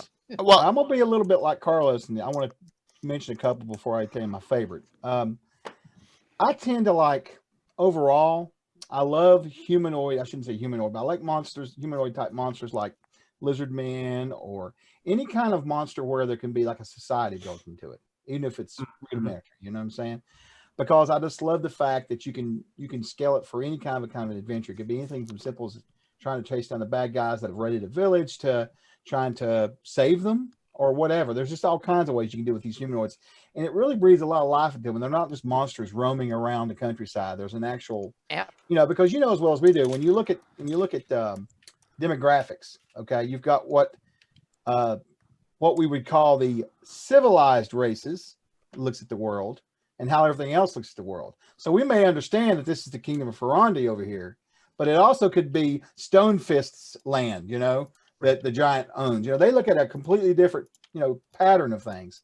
And a lot of times players just don't ever see that. They just see it as being it from the way the perception of the maps are made and what they know, not from how the monsters see it. So when they encounter a whole society of humanoids, like lizard men, for an example, it just blows their mind that they've got kings and they've got kingdoms and all that kind of thing. And I like to bring that out. Another favorite of mine, and this is not being cliche, but I love dragons. I love dragons. I love dragons for all their potential. You know, Yep. wing buffets, claws, you name it, spells, blah blah blah. I love it all. Blah, Never blah, get blah. to use them much. I mean, Blah, some. blah. You know, I try not to go cheesy on it and use them all the time as wormlings and all that because I figure they deserve a special spot. You know, Mhm. kind of like liches. You know, I think liches Right. are not common at all. You know, I mean, Well they said. may be listed as being uncommon or whatever. I can't remember, but they're not. I mean, it takes a lot of work to get there, you know. Then you got to hold on to your power. So, Behears is another one I love. A lot of people you never Oh, know about yeah. Behears. Oh, much, I but love them ears. because Yeah. they got all the claw attacks. They got the swallow, Swallow the hole, constriction. Then they got lightning. And then, you know what I like about them best? Oh, there you go. John's got one up now. Is they've got that Wow. little default where once they eat somebody, they get full. They want to run off and sleep. You know, they don't see that in a monster where they just give up and go off. Mhm. So it changes the dynamic because the players are like, should we go chase it? You know, what should we Yeah. do? You know, It's that just a kind hireling. We Yeah. can let it go. Just a pack bearer. You got a red shirt on. It's a torchbearer. It doesn't matter. It doesn't matter. It just reminded me of a monster that I forgot to mention that's a favorite of mine, which is for the same reason to be here. I love the Arumvirax. Oh, my gosh. That's a good one. Yes. That's a Love good one. those guys. It's that 8 tail- attacks or whatever Diagonal. crazy thing, and it's like Yeah. Plus, 800 all pounds. that damage reduction Oh. is so nasty. That's Oh, by awesome. the way, Chuck, to answer your question, super nerd moment. Lich at 10th level is a 20% uncommon. Yeah. I knew it That's was something like crazy. that. Yeah, that's great. Hook cars, I love them because what Carlos said earlier, we were talking. I mean, they're just a creature that's terrifying. And last night when I hit a 20 on one of the guys, and I just destroyed this dude, ripped his chest open. They were about to flip out. I love or Saturday night. I love it. But ultimately, my favorite comes from well, you guys all know where he comes from. I'm gonna bring up a picture of him here just so I can look at it because it inspires me. I love it. Is the Death Knight. I absolutely love the Oh, Death Knight. Gary Don't get to Holian's use him. on in chat. You just made his day. Well, Yeah. I mean, it's for so many reasons, other than the fact that he's, you know, an undead knight, but the fact that he's got all these trappings of having the armor that's been, you know, scorched. He's got the red eyes. He's got a real fearful aura around him. I mean, he's just terrifying. Then he's got that sword. He's got the fireball spell. Then if Reflection. that don't work, he's got freaking minions. I mean, who rides in on an undead horse? I mean, come on, you can go on and on for days. And you can use somebody like that. I love him so much because I use him as a plot device for many, many, many levels. You know, starting off with you see him in the maybe you hear about him or see him and you're terrified of him. Then later on, they end up maybe actually battling him or his minions. You know, it just goes endless possibilities. Hey, Chuck, Well- you mentioned something there, which I want to ask the rest of the DMs as well. I love that idea. I use that a lot, meaning introduction of a villain without resolution of combat initially. Yes. You know, Oh, yeah. where you maybe you see that Death Knight the first time or that Paling or whatever it may be, just enough to create, you know, a bit of a fight or fear, and maybe for whatever reason it gets separated and it becomes a recurring theme until eventually resolution happens some sessions later. I love that technique. As a Oh, yeah. player, I love to play in those kind of campaigns. I got 30 Also, too- 30 plus year old nemesis in my campaign. You know? Right. Exactly. And Yeah. the longest I ever ran him was in a campaign that I ran. It was in Greyhawk. Gosh, this has been back in my 20s. But the way it happened was the story was, if I remember it all, I remember what I did with the players. That's all it really matters. But they had destroyed something or whatever. But anyway, when they got called in to this council, they were kind of just with the rest of the town watching the council. But they were the only adventurers in town. They didn't realize they were going to get picked for this. So they watched as the mage in there drew a scrying circle and he replayed what happened. And they saw this guy riding in with his minions, slaughtering, you know, fire, and they were all terrified. And then, of course, they turned around and asked them to help. And they're like, what? We're first level, you know. So they really freaked out because after probably about 3 levels, they had kind of forgotten about him for a little bit. And then one night we were playing and they were like, you know, we're going to meet him again, aren't we, eventually? I said, I don't know. And of course, they knew that eventually they would have to. So they were actually dreading getting levels for a little while. They were terrified of the story progressing in that manner. So that was good. I like that a lot. I learned this from Howard's Conan novels. Okay. Thothamon, the main bad guy, which is not Thulsa Doom. He never actually tangled with Conan except in a movie. Conan never meets him. He never fights him, never actually runs into Thothamon. He's just this big bad guy that's out in, another country that's constantly just doing this, stirring the pot, and his name will come up and things along these lines. It's a movie. When in the Bone March campaign that I just finished up, they never fought the big bad. Yeah. They got to a point where it's like, Yeah. we accomplished so much and we don't want to go fight that guy. And I was like, good, because he would have killed you. So, and I like that. I like the fact that there's certain big sitting on top of the mountain type of bad guys that manipulate and affect things in the world that maybe necessarily the players will never run into them. Like, for example, I don't think characters should ever really run into Ayus. No, I agree. I don't think they should. I don't think they should ever run into him. I don't think if you get to that power, that level of power and whatnot, you should be so drawn into other affairs that you're not going to be, hey, let's go and go kick that guy's ass. It's like, So get invited to the throne room, and then you're thrown to the whatever afterwards. So to speak. yeah, exactly. And you're dumb enough to go there. So yeah. I know John has to depart shortly, so I'm going to cut off. I want John to hear this story. So all right, I got to tell my favorite of all time before we lose a couple people. And all right, I meant to pick that. I was going to do that. yeah, well, I'm going to go into that. So I'm going to go back to 1974, 1975. This is where it starts. All right, I'm watching a TV show that had come out, and I'm 7, 8 years old. It scared the shit out of me. And now I look back on it. It's a little hokey now, but it starred, you may know this person as Billy Madison's father. You may know this person as the father from A Christmas Story. Mm-hmm. But Night Stalker. Kolchak, the Night Stalker. Okay? Came out in 74, 75. Now, Josh Whedon said this was his basis for all his Buffys and a lot of... And it's got some really good episodes in there. The one that scared me more than anything was the one on the Rakshasa, episode 11, okay? Called Horror in the Heights. It was disturbing, and it was cool, though. So, come D&D around, and I look in the Monster Manual, and they got Rakshasas in the Monster Manual. I know it's an Indian-based, but I'm like, oh, this is wonderful. Then I read how nasty they are. Only 8th level or higher spells affect them, which means you have to be like a 15th level mage to even do anything on them. Clerical spells don't work on them. Druid spells don't work on them. Illusionist spells don't work on them at all by rules. +3 or better weapons less than them do half damage, but a crossbow bolt, can kill them. But their change abilities and all, and they just were, I was just drawn in. Once in a blue moon, I throw in a Rakshasa in as an evil antithesis and a high level adventure. Now, Chuck knew about this so much that he's paranoid about every time he plays with me and thinking I'm going to throw a Rakshasa in, right? He thought I threw a Rakshasa in the Horror in the Holes adventure. Not the Horror in the Holes. I still think the Horror in the Holes Part 1. You thought that, yeah. So it was like... I'm sure it was. You yeah. say what you want, but... Jay, the big bad guy in the long-term campaign I played in, and my favorite character I ever had, was a Rakshasa called the Bleak Raja. Nice. And, he was so nasty, and we were so scared of this guy. He was like a Black Panther kind of Rakshasa, and he was just so terrifying that that monster still scares. I was a magic user in the group, and I couldn't do a thing against him. Right. This guy is so terrifying; it's beyond belief. This is where you need someone with a crossbow bolt, and you need a blessed. By the way, something you mentioned also, Jay, you're a member of my Patreon, right? Yes. So 2 months ago, did you happen to notice the investigator character from the that was in there? It's an anagram for Kolchak. Nice, Carlos. Yeah, he's based on Kolchak the Night Stalker. That's cool. Yeah.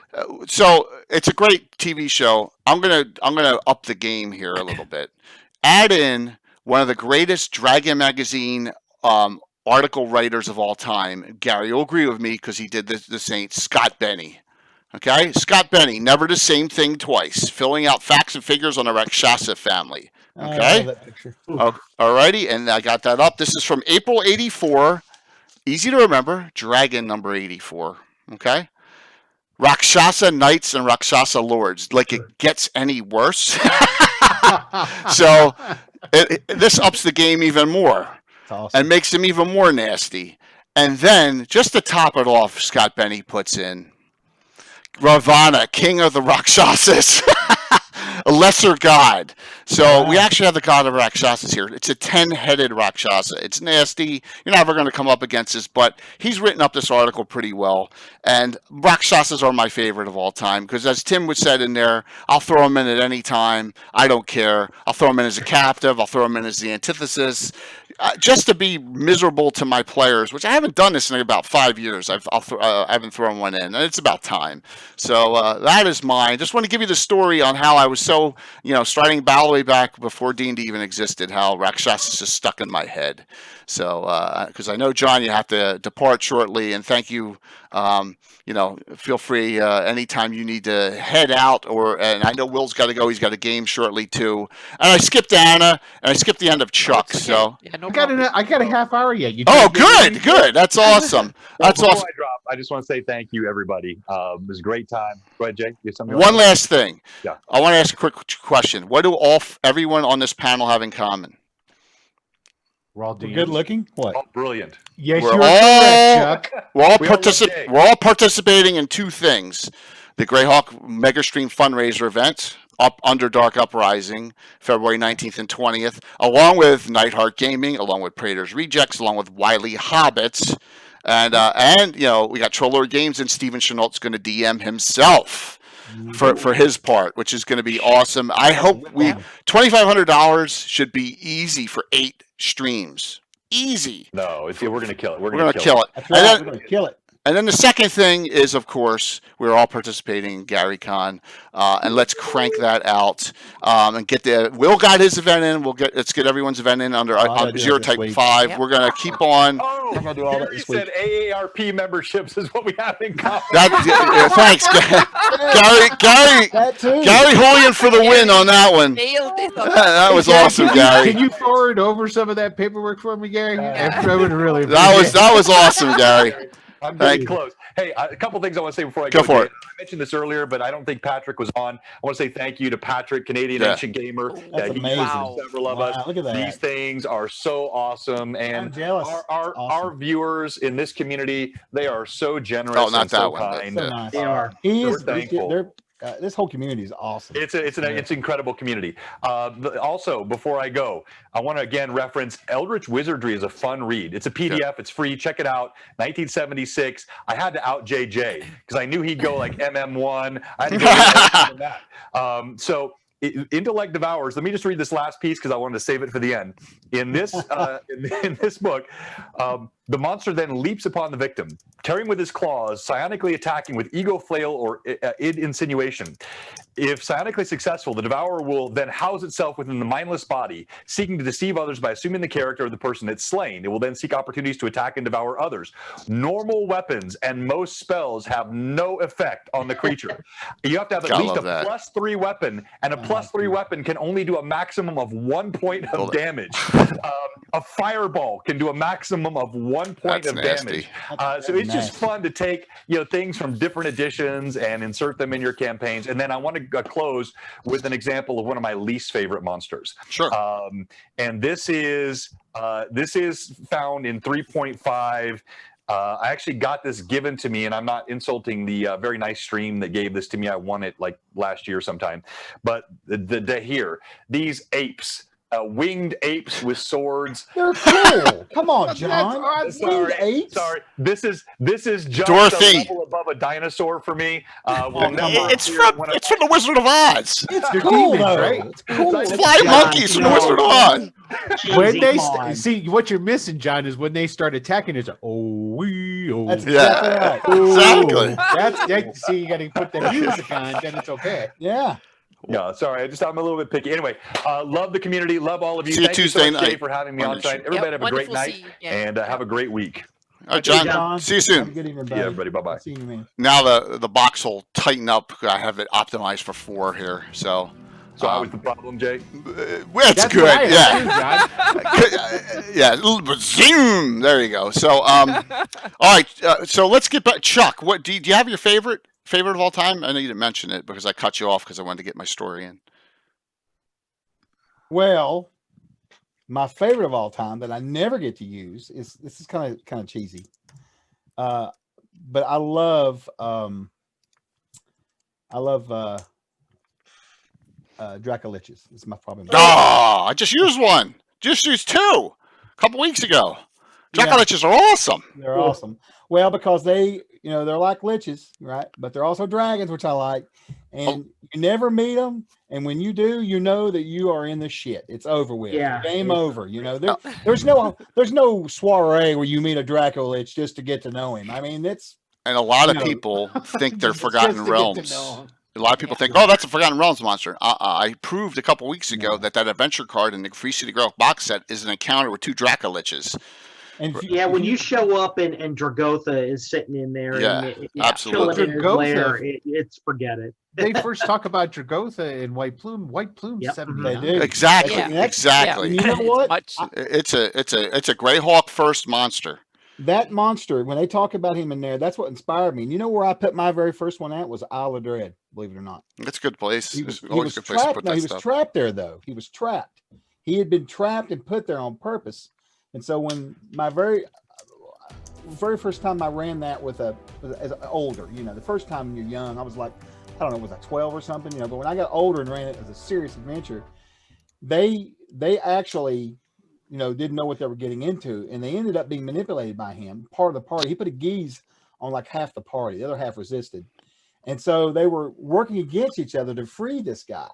The other party members didn't know what was going on because I made sure that it was completely, done right. And it took them months, and they didn't know what was going on to the very end when they finally were back in his lair and he got freed, and they realized that their buddies had betrayed him.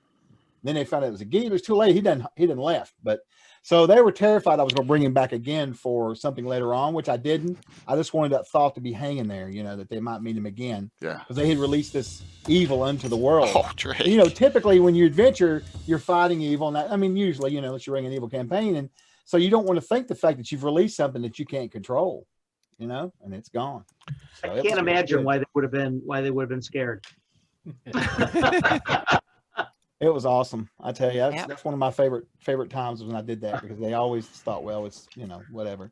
We've got a module, one of our adventures, and I think you may have ran it, Jay. I'm trying to think. Did you run Halfling Hall? I ran Halfling Hall.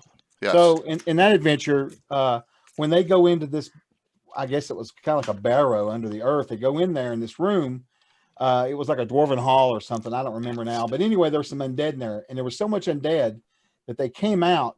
And when they came out, they had to choose. They either had to fight the undead that was there, or send some party members that already went inside. And those guys chose to let the undead go down into the village. And yet again, I used that whole, the adventure ended because it was a one shot. And they were like, what about the village? I said, sorry guys, you let them loose in there. Yeah, what about it? You don't own property there. What are you worried about? They were just tore up. Second hype train of the night, guys. Sometimes you have to do that kind of thing, though, so it doesn't become, superhero like, Mm-hmm. So anyway. I love consequences that come back later. Yes, absolutely. Yeah. Stuff like that is always, I love that. Love that. Yeah. Yep. You And were then the you give one, Yes, you give them the options where it's like, choose which poison. That's right. You're going to save the damsel or the village. Mm-hmm. Mm-hmm. so in in like the third adventure of my game that I stream, one of my players went off on their own and took a couple NPCs with them into this area that they knew they probably shouldn't go into, and they got both of them killed, and one of them was the sibling of another party member, and that has had consequences ever since then. What's the rule? They basically are responsible for the death of that individual. So Never split the party. oh man, Right, Tim? my players have never heard that before. Believe me. Even if you want pork. Yeah, I just asked him, it's like, do you really want to make this more difficult? On the Chase the pig. Do you want to? Okay. Chase the pig. What a yeah, I'm with Chuck. I think the consequences and with what Will said, the consequences component of the game is really, really important. Yes. Yes. It gives it so much more balance that people don't realize in realism. And it also gives some great plot devices down the road too. Yeah. You're the one that's responsible for the death of the village of Bohane. So, by the way, my mom lived there. Yeah, exactly, Carlos. Yeah. I do have a little bit of a fetish with undead as well. I mean, I love I've always loved. Let's live talk You about might action. want to Undead. change the way you I've- said that a little. No, it's good. He needs to keep it. What I mean is I absolutely love level drain. I love it. I know that sounds bad. Oh, I I know, Dungeon right? Master, and that was one of the things about some of these upper editions. They got away with that. And I've told Jay this story plenty of times where I would go and use new monsters like that, newer versions, and the party would just laugh about it. And I'm like, what do you mean? So I had to homebrew, but man, you want to talk about terrifying. That's like the ultimate terror. That's worse than death, losing levels. Yeah. Let's talk about Undead for a minute, because there's so many Undead that I think we can all get around that are even Greyhawk based. This picture, and George Lexfire just said, what's that hook? Drowned ones. They're unturnable.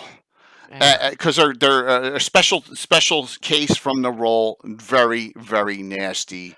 See, And I they're thought in the for sure Greyhawk you were gonna Adventures. Say Juju zombies. Juju I thought zombies as well. Yeah. They're immune to magic missile. Juju zombies, right? They're So- immune to a lot of stuff. They're fire half damage, lightning immune.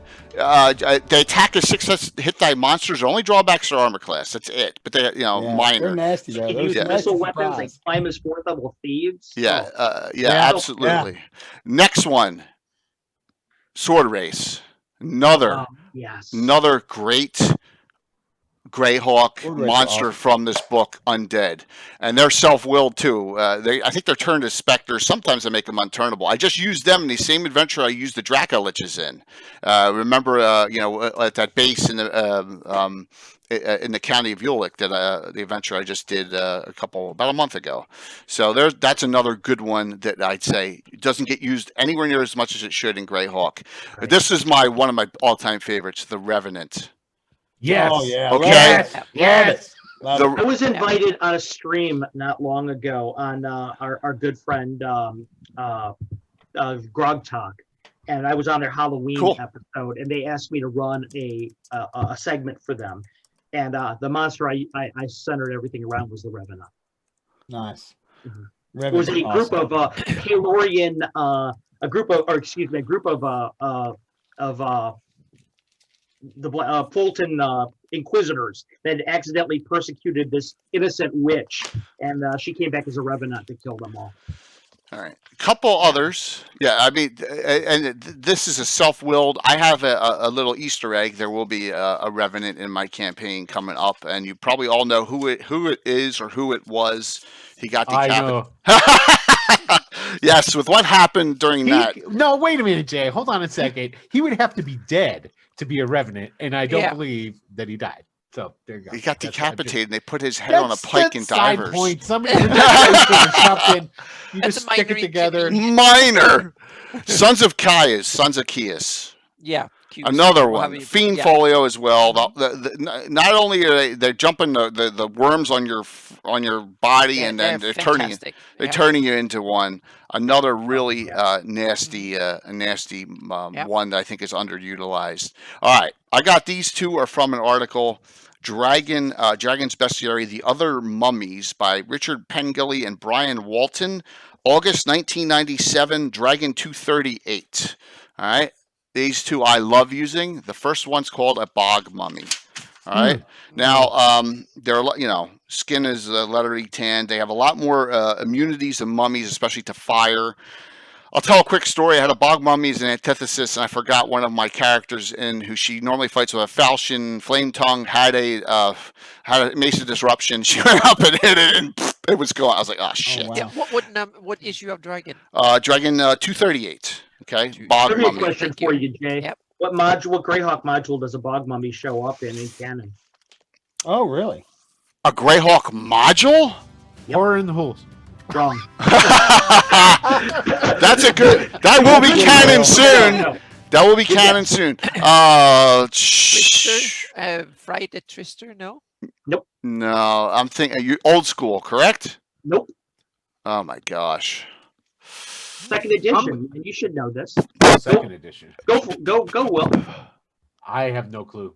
Falcon Master. Return to White Plume Mountain. Oh, you're Yeah, damn. Return. Yes, I Return. ran it too. Return. That is Okay. good. Yeah, absolutely. You're absolutely correct, Carlos. Good one on that Nice, one. Carl. Oh yeah, then in the fluvial swamp.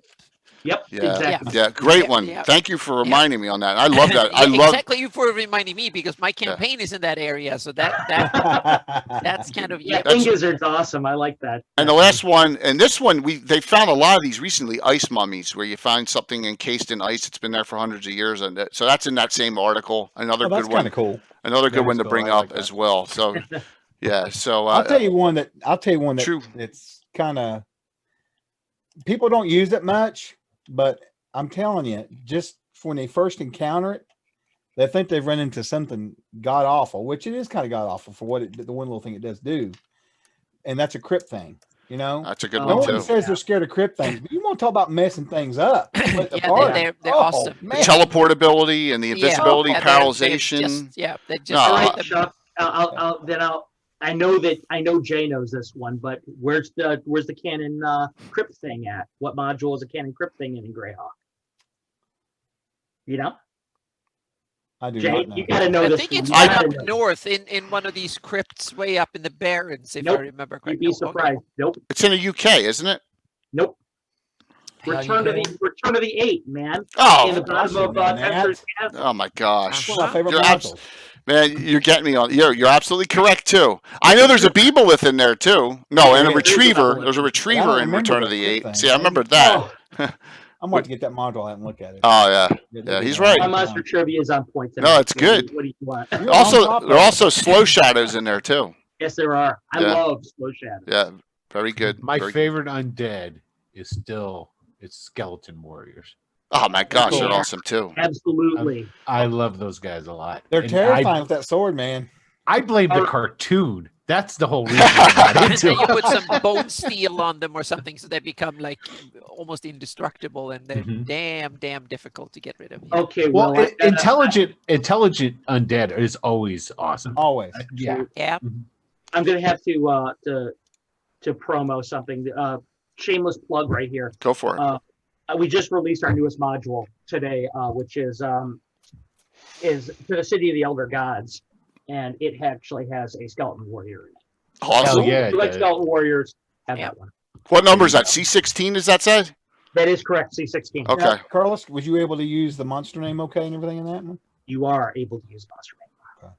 Yeah, 'cause some of those I don't know. Yeah, you yet. can't copyright skeletal or warrior. So Yeah, you're you good can't on that. Oh, Right, they're- that they're- one. yeah. Fair enough. Yeah, I change a lot, but that one I couldn't. I didn't have to. That's good. Yeah. Yeah. That's why one we've of the got reasons why I chose that monster. we've got a bunch of stuff like in the book, the fifth printing monster book he's giving away, or we're giving away, where it's got all the monsters in there. There'll be stuff like, for example, Hukara is one we had to change. I forget what the reason was, but they made us change it, and we call it, I forget what they call it now and there. It's something weird, but I just call it Hukara. You know how that goes. But you know, Huh. yeah, it gets kind of weird with all that stuff. So It does. It's tricky, but there's fortunately the SRD allows you to do a lot. There's only a few monsters where you really have to throw the line on. So Yeah. all right. So Frank Nightheart just brought up something that terrifies me and kind of angers me a little bit, and it's a great monster, the Willow Wisp, right? oh yeah. They're undead in 5e. When did that happen? When 5e came out. Oh, Yeah. Well, technically, Jay, will o wisps, according to myth, are Yeah. undead. Yeah, they Yeah. are, because they're supposed to be like souls or whatever floating They're around. nasty. And that might have actually happened before 5th edition, to tell you the truth. They're nasty. I think that happened in 3rd. You if know I'm not what? mistaken. then what's a boggart? A boggart? That's an immature Will-O-Wisp. Okay. Correct, Okay. Carlos? I'm right on That that, is right? correct. That is correct. Yeah. Uh-huh. So, and that's in Fiend Folio, if I can recall correctly. Hmm. Yeah. No, that's manual too. It's in Monster Manual too? Okay. Phew, man. Yep. Yeah, Bogarts You're zapping me tonight. Yeah, Bogarts are in Monster Manual too. Yep. You thought they were they're fey not. creatures. That's the kind of way I thought they were evil fey That's creatures, what I Tim. thought they were. Yeah. Fey too. I thought it was a Celtic mythology or something. Yeah, Of I some always sort of seen Druidic They or just Celtic completely or something. changed them. There's your boggart. Yeah. Okay. Yeah. It's in 2 next to the boat. Yeah. That's Good one. I right. made them Will-O-Wisps being Fey. Yeah. Because they were in the original Tomoacon Will-O-Wisps. Will-O-Wisp. Mhm. Yeah. Yeah. So there you go. Right well, next hey. to the Bodak. Yes, which is Wherever demonic. you Don't see get a me will started on wisp, them things. it's somewhere you don't Right. want to be. It's where you don't want to be. No, Yeah. negative 8 armor class. Exactly right. Like a Draco Lich. You just there's 3 no spells. soiree. Yeah. So my guys always complain, well, that came out when Monster Manual came out. There's got to be more than 3 spells that can affect it. I'm like, nope, sorry. Protection from Evil, Maze, Magic Missile. That's it. Sorry. You're not adding 40 different spells. Whoa. No. So, they try. Yeah. Tim Allen, they try. Bill doesn't really. Bill just goes along with it, but Tim and Allen are the ones that really push the limits there. All right, so who wants to go with another great favorite monster? Or I'll go with one before I got to leave. Okay. Yeah. One more, and then I'll have to take off. Yep. Since you took Revenant, Jay, let me just. Revenants are all. I really like Mudmen. Okay. Oh yeah. Uh-huh. Yep. I think Mudmen are great. I think it's a great way to have a character die. I mean, Oh, geez. It's a horrible way to die. well, the beauty of it is Choking. you can stick them in like a swamp, and you just don't attack them right away. It's like you're there, you're slogging through it. You've been moving through, and you're in a particularly muddy area and you've been in there for a couple of hours, and next thing you know, there's a bunch of mudmen around you, and then it's like, well, it's like your movement's down, and then they're shooting you with the mud, and then that's. Will, Good all stuff. right, I put everybody else on the spot at least once, so I'm gonna put you on the spot now. Where's the Mudmen in canon? You already put me on the spot. But, hold on. Mudman in canon. Now, just give me the edition. What edition? first. From first. Okay. Mhm. Mudman first. Tomb of the Lizard King. Nope, UK 1. Beyond the Crystal Cave. Yeah. Beyond the Wow. Crystal Cave. Yeah. I was going to say the Sentinel or the Gauntlet, but I would have been wrong too. UK would have been closer. That's perfect. That's perfect. Awesome. Yeah, that's Yeah. that's a good way for first to third level characters to die too. Yeah. I mean, right? That's the first encounter in that module. Let's talk about a related to Mudmen kind of monster that Carlos loves because he put it in something that we both wrote. Lava Child. Oh God, I love Lava Children. Yeah, I know. I love that metal immunity. It's just weird enough, and I love that constant smile. And it's one of the best Creepy enough. pictures in Fiend Folio, the freaking Lizard King choking them. Sticking he's sticking a trident through the dude. Yeah, and then the other one's He's all choking like, him and he's smiling. on Yeah, his face. yeah, it's one of Tim's favorites too. So, That's I got to roll, Yeah. guys. All right. Thank you. Okay. Thanks, See Jay. you Thanks for again, having me man. on. See anybody? ever, Welcome to myster- the stream tonight, man. ever mysterious Tim, if you want to hop on and take Will's place, we have a full 4 here. Please be my guest. All right, so keep on popping them out here while we got Yeah. some I have time one still. monster that I want to plug that I kind of like, and that's the little humble cockatrice. Oh, Yeah, it's a like challenge training 3 or level 3 or whatever you say. It's a good monster for low level creatures that can be annoying at hell, and it can come from nowhere in a village. And I had actually a village that I used in my Reldevin campaign that it was a specialty.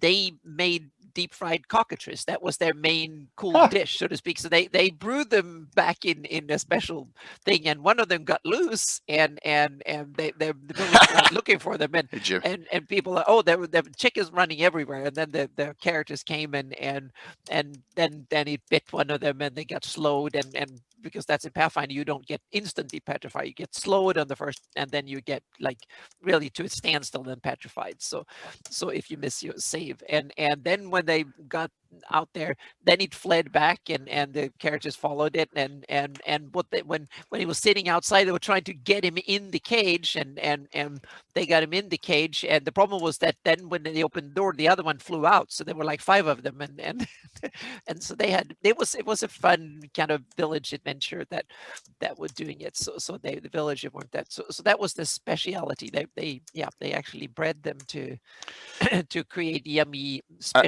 foods. And I love that in canon, From the Ashes, they're the cockatrice riders out of Pascarel, Yes, which is really exactly. cool. Yep. It's a cool thing that they added Yep. in. They have a Yep. little bit of the feather, and Yeah, it's, I it's- take them as yeah. part of Fae because they're kind of a weird dragon kind of bird thingy. So they have that connection to me. So that makes perfect sense. That Sus Forest and and that area. So the cockatrice riders make perfect sense.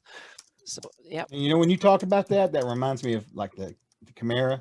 All All those monsters like that, where they've got little pieces of other monsters, is always kind of cool. Yeah. You know, there's just some Mhm. weird mad wizard somewhere in his Yep. laboratory, Yep. you know, going And at it's it. There also a are monster very that can few monsters that I have created more variants with than the Chimera. Yeah, and they made them too. The Gorgamera, they actually started Yeah. doing that. They made one Ah. other one that was more cold based, and then they switched around. And they actually figures for both too.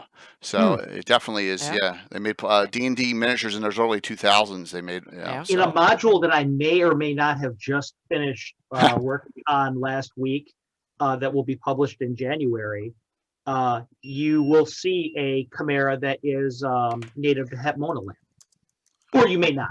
Yeah, I don't know. Nice. Yeah. So yeah. Oh, that's awesome. This is not. Yeah, that's a question I want to ask, and I actually want to ask it to Carlos first. But I think for it's it. a perfect question for all of us here. Is that what kind of monster have you created? Both like a distinct variant or from scratch, so to speak, that you're really proud of. That Oh, you can. God. Well, that's there's easy for me. no module that I have created here that does not have at least one new monster in it. Yeah. That's what I wanted to ask you first, because I think Yeah, that's it's a module the one creating. that I'm most proud of, probably. I would probably say the Pyroclastic Sphinx is my favorite. It was kind of like a lava sphinx. She looks like she's made of complete obsidian, but with all these cracks and breaks over her body that make her look a little like that. Oh, Nice. Hey, cool. Oh, that's Yeah. cool, man. I like that cover. Yeah, Yeah. she's pretty. She's one of my favorites. That one in particular was the servitor of Renette before the goddess died. Before she was killed by Pyroclastic, who stole her portfolio. Be ready. Apocryphal, I know, but Be very, very ready. The ever oh, mysterious. there he is. Hi, Tim. There's the man. Welcome, Tim, to Lorgasumba's show. So Thank you very much. mine is Inviting me. easy, Anna. To this question, you just fought one a few weeks ago, and and that's the Murloc. Oh, okay. Yeah. I stole them right from World of Warcraft and put them in D&D, and you had a hell of a You time. gave them a sound too. So Yes, that's awesome. so there you go. Perfect. That's one that I created. those are cool. That's awesome. Yep. Yeah, those are ticks that, of course, Bill and Master Crafter painted up. I have about 12 of them in total figures painted. That was so much fun. Especially, it was so much fun. You just play that little sound, and everybody understood it basically, except me. That was kind of so. That was so. And I just heard a little blurby thing, and they were like, "Oh, it's!" and they just instantly knew what it was. I didn't know what it was either. Oh, good. I'm not the only one. So yeah. Yes, so always throw them out there. How about you, Chuck or Tim? A created monster. Repeat that again. A created monster from scratch. Yes, or like a special distinct variant or something that you that you like. Okay. Well, okay. So this is not that spectacular of. Sorry, chat's making me crack up. This is not a spectacular monster, but it's one that I did as a variant a few times with the Rust monster. And it basically what it did was, I think I can't forget what I called it, but anyway, it decayed cloth and leather. Oh, that is interesting. I just reversed it, but I made it look pretty much the same, except that when I described it, it had a sort of a leathery tan skin, right? Yeah. And so but they didn't think nothing about that because I see the picture and I describe it the way I do, even though, and that's one of those monsters that people don't run into that much, but every player knows that monster. They all know it, Yep. So they immediately, form their little group and they send in freaking thieves and stuff to fight it, and they all get beat down. They lose their armor, and that's terrifying. That is a great idea too. Yeah, that's terrifying to those guys because they usually don't have. Yeah. Yeah, that's a great that's probably idea. my best one that I've ever made up from my scratch that I pulled like as an alternate variant that was good. Yeah, that's wonderful. It was a good one. Yeah. Tim, you have a variant you've made? I know the answer to that. I have several different ones, but I definitely had the Beast of Reneld. That was my biggest. Yeah, in the Barbarian game during Greyhawk Con. I was right about to say the one that I know that I am terrified of the most would be that friggin' horrific. It was horrific. It was definitely a combination of things. So, cool, 16-headed Hydra. 4 of the heads were human. 4 of them were wyvern heads. 4 were Pyro Hydra, and then 4 were Hydra. It had 4 wings, 4 sets of hands, human hands, and 4 wyvern tails. Good lord. From the disturbed mind of the ever mysterious Tim. I got a million. It really doesn't get much worse than that, honestly. No, but that was nightmarish cool. Didn't you want to throw in a couple beholder heads? Oh my gosh. Well, and honestly, it would have been a lot worse, but they were controlling telepathically. They were controlling the wyverns out on the field, so only some of the heads could engage you, while the other ones were controlling the battlefield. So, lucky you. Yeah, lucky us. Yeah. So, great questions, and boy, I can barely keep up with the chat tonight. Thank you so very much, and 2 hype trains tonight. Your support has been wonderful. Awesome. I want to talk about, and let's see, we haven't even gone here. I don't know how we haven't. The troll. I mean, trolls are, with the variants on trolls, trolls are, I know there's Tunnels and Trolls was the UK competitor to D&D back in the early day, but a troll is, Tim's had adventures at low level where you couldn't even burn trolls. You couldn't do them with regular fire, and I remember them being such a nasty thing, but go to that, and I want to pull out another, because I want to give credit here. Here's another Dragon magazine article. Go to Dragon number 199, November of 1993. All right, if you want some other fun, dangerous monsters, and we're gonna show out those terrible trolls is the name of the article. All right, and it's by Alec. Oh my God, Bakalowski. And just scrolling through some of these real quick, and they all have their own unique abilities. Whoops, I just went right by one. The first one's a Trollhound. Now, this appears, Trollhounds appear in Pathfinder, because I'm playing Kingmaker, and there are Trollhounds in there. So they have taken this idea and made these an actual monster. They got a special bite, they regenerate. So there are things called Trollhounds, I know, in the world of Pathfinder, but in this article, it's the first time I saw them. That's a nasty one. You also have the Phase Troll. They can actually use weapons, and they have Dimension Door and Magic Mirror Image ability, too. So that's another nasty, nasty troll. I used Phase Trolls together with Phase Spider once. Oh! And that was nasty as hell, because you had to ready an action. That was the only way of fighting them, because you have to stand there waiting, and then when they came, bam. So that was real nasty. Yep. Definitely, that's a great idea, Anna. And this one's a gray troll, and you can imagine some of the abilities that they have. I won't spoil it for you. Go read the article as well. Write that down. And then they get the stone troll. Look at that. This reminds me of Lord of the Rings type trolls, right? Mm-hmm. You know, really nasty. This one, if you cut their limbs off, they shrivel up because it's just made mostly of stone. But the damage they do is unbelievable. And the last one in this is the fire troll. So you got a lot of different trolls in this article. To throw a wrench in against your and I always like doing that. And they're like, why? What fire? It's not fire. Won't burn it. You know. So there you go. Yeah. They don't know what to do there. What does Troll or Games think about Jay just throwing their employees all over the place? You know, he's done this once before, a long time ago, and we had a meeting about that. He was upset about it, but that's when I said, you know what? Let me just try to sponsor him, and we'll rein him in. He's a rebel. You know? Trolls, I mean, hey, you know, the D&D monster, the troll's iconic. It is, right, Carlos? I mean, it goes back to one of the... And I love, like, you know that little pictures of the stories of the adventuring party in the Dungeon Master's Guide? Right, where they're going through and they're fighting, they're fighting things. Well, let me see if I passed it, preview here. I think it's right here. All right. And there's a whole scene with this one. I mean, this was such a great scene of the adventure party. And look, the trolls are all there.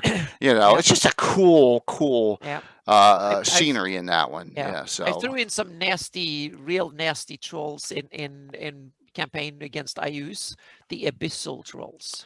Gosh, I talked about them before. Oh I my wanted gosh. some really high level, meaning that the party were 13 to 18th level, so they needed some beefy monsters, and so IUs had his kind of elite shock troops. When he wanted to break through the lines, no matter what, he had his some of the elite orcs and orogs that were barbarians 10th level and so on. They guided their shock troops to get through the lines were abyssal trolls. They were bred special trolls that were bred in the abyss and that let loose, and that they were nasty trolls because they had like the demon immunities and resistances and stuff like that, and was strong and tough and regenerated. So they were really nasty, and the characters were terrified of them. They came at night and they could see, and they were pitch black, so to speak, and came at night, and they howled. That's awesome. And I want to go back to the days of yore for a moment and bring up Gygax's greatest hits. Good. Call the Fire Giant King, D3, in which you can walk into a room and see 56 trolls. Yeah. Nice. In a single encounter. Yeah. Oh, Better have your effect He knew how spells. to do it. That's the way to do it. Yep. Yeah, that was always nice. I liked that room a lot. Yeah. You Except I won't didn't force it know. off and then leave. That's something you would do, Tim. But You can't do that to players. That's like that's against the Geneva Convention. but at least it's a narrow door. The older 56 trolls can't attack at once, so you have to deal with them 1 or 2 at a time. So. Yeah. I don't even have that many for miniatures. I mean, I don't have 56 trolls. But you can rotate them. Have it rotate. They only see the closest 10 or so, and then you can keep rotating them around. So Yeah, that room is brutal. Yeah. That room is brutal. But there was one other monster love it, that I didn't answer my own question before. What kind of monsters that I like that I go for created. And one of my favorite monster is the fairy dragon. Okay. That little fey dragon with butterfly wings, cute and mischievous and so on. And I said, that's the fey, but we have the dark fey. What kind of dragon do they have? So I invented the dark fey dragon, and that's cool. And then I think what to name it, so to speak. And it was like some call it the night dragon because it kind of loves the dark and comes out at night, and some call it, the elves call it the unseelie dragon because it's like the fairy dragon is their little pet and cute little PV that they like, and the unseelie dragon is the one that they don't like. But what do that unseelie dragon like? They like the dark fae, and who are some of the most kind of iconic representatives of the dark fae? It's the hags. So a lot of them call it the Hag Dragon, and it's one of the one of the kind of familiars. If you have a really high level night hag or something, one of her familiar is the Hag Dragon or the Unseelie Dragon that comes at night and can do shadows and shadow magic and all sorts of stuff that way, and can drain and can have a little bit. It's kind of a Hadean dark fae, weird little cool dragon, so to speak, that looks a little bit like a bat and half skeletal and have eyes that can kind of really charm you to hell, so to speak. And I haven't used it yet, but I'm honing it, and I want to have the right adventure to throw it in, so to speak. But that's a dragon, and he can level up just like and become really powerful, just like the fairy dragon, meaning you can have a worm, so to speak, that are damn powerful. They can rule the whole forest and be more powerful than the night hags themselves. So the night hags kind of like them when they're small, cute, and young, and then when you get older, they dominate the night hag and they become the top of the pack. So wait, real quick, Von Moku in chat just put something I've done before. That is give a quickling a potion of fire breath. Oh, jeez. I've done that before. God, Tim, I'm sorry. Go to a group. This is years ago when we were trying to play high level characters all the time. They were an evil group, but they traveled. They ended up in the abyss. I forget. And they came across a night hag who had a huge farm of. She was raising. What's the most basic ones? What are they called? Night hag. No. The Anise or the demon type 1, Vrock. No. I'm talking about the larva. Mains. Mains. Okay. Mains. He was raising means, and they got into an argument with her because they were going to buy some of them. And this guy was playing a wizard, and just out of the blue, she gets up on her wagon. She's taking a load somewhere, and they get into this argument. He gets on the wagon and hops on her and tries to break her neck. And I'm Good like, luck. you're ridiculous. But I let him roll. He rolled a D100. He rolled 100 and broke her neck. And so they ended up somehow, I don't remember how, but they ended up owning that farm. So they had a farm on the Abyss. It was crazy. But anyway, when you said I hadn't thought about that in years. It's the memories you come up with in some of your games over the years. It's just fun. And that is such an awesome idea. And you know what I would do when they have succeeded with that? I would say that farm was mortgaged up to the hilt, and the one who wanted the money would come and get it, so to speak. And I think I they would have ended up a having to major serve, demon there to come and look for to meet their prize herd of bench cows. Yeah, meaning where's my money, so to speak. They will, some demon lord would come and say, where the hell is my money? That's You what haven't paid happened. me this month. I didn't have a mortgage or anything on it, but they ended up having to serve how you pronounce it? Frazzablu, I guess. Oh, yeah. Frazzablu. They ended up having to serve him. That's awesome. Yeah, they ended up having to serve him for a long time. One of the guys ended up getting some Cambions for like troops or whatever. It was kind of cool, but we had a lot of fun. They were like 15th level or something. We're all showing our evil side now. we scary. No one wants to game with us in chat ever. Tim, what were you going to Tim say? is remaining strangely silent about this whole thing, and he's the worst of us all. Yeah. I was Oh, yeah. Mhm. going to say, I don't know Ain't that if the you truth? covered it. I don't know if you covered it or not. The one of my favorites from Monster Manual is the carrion crawler.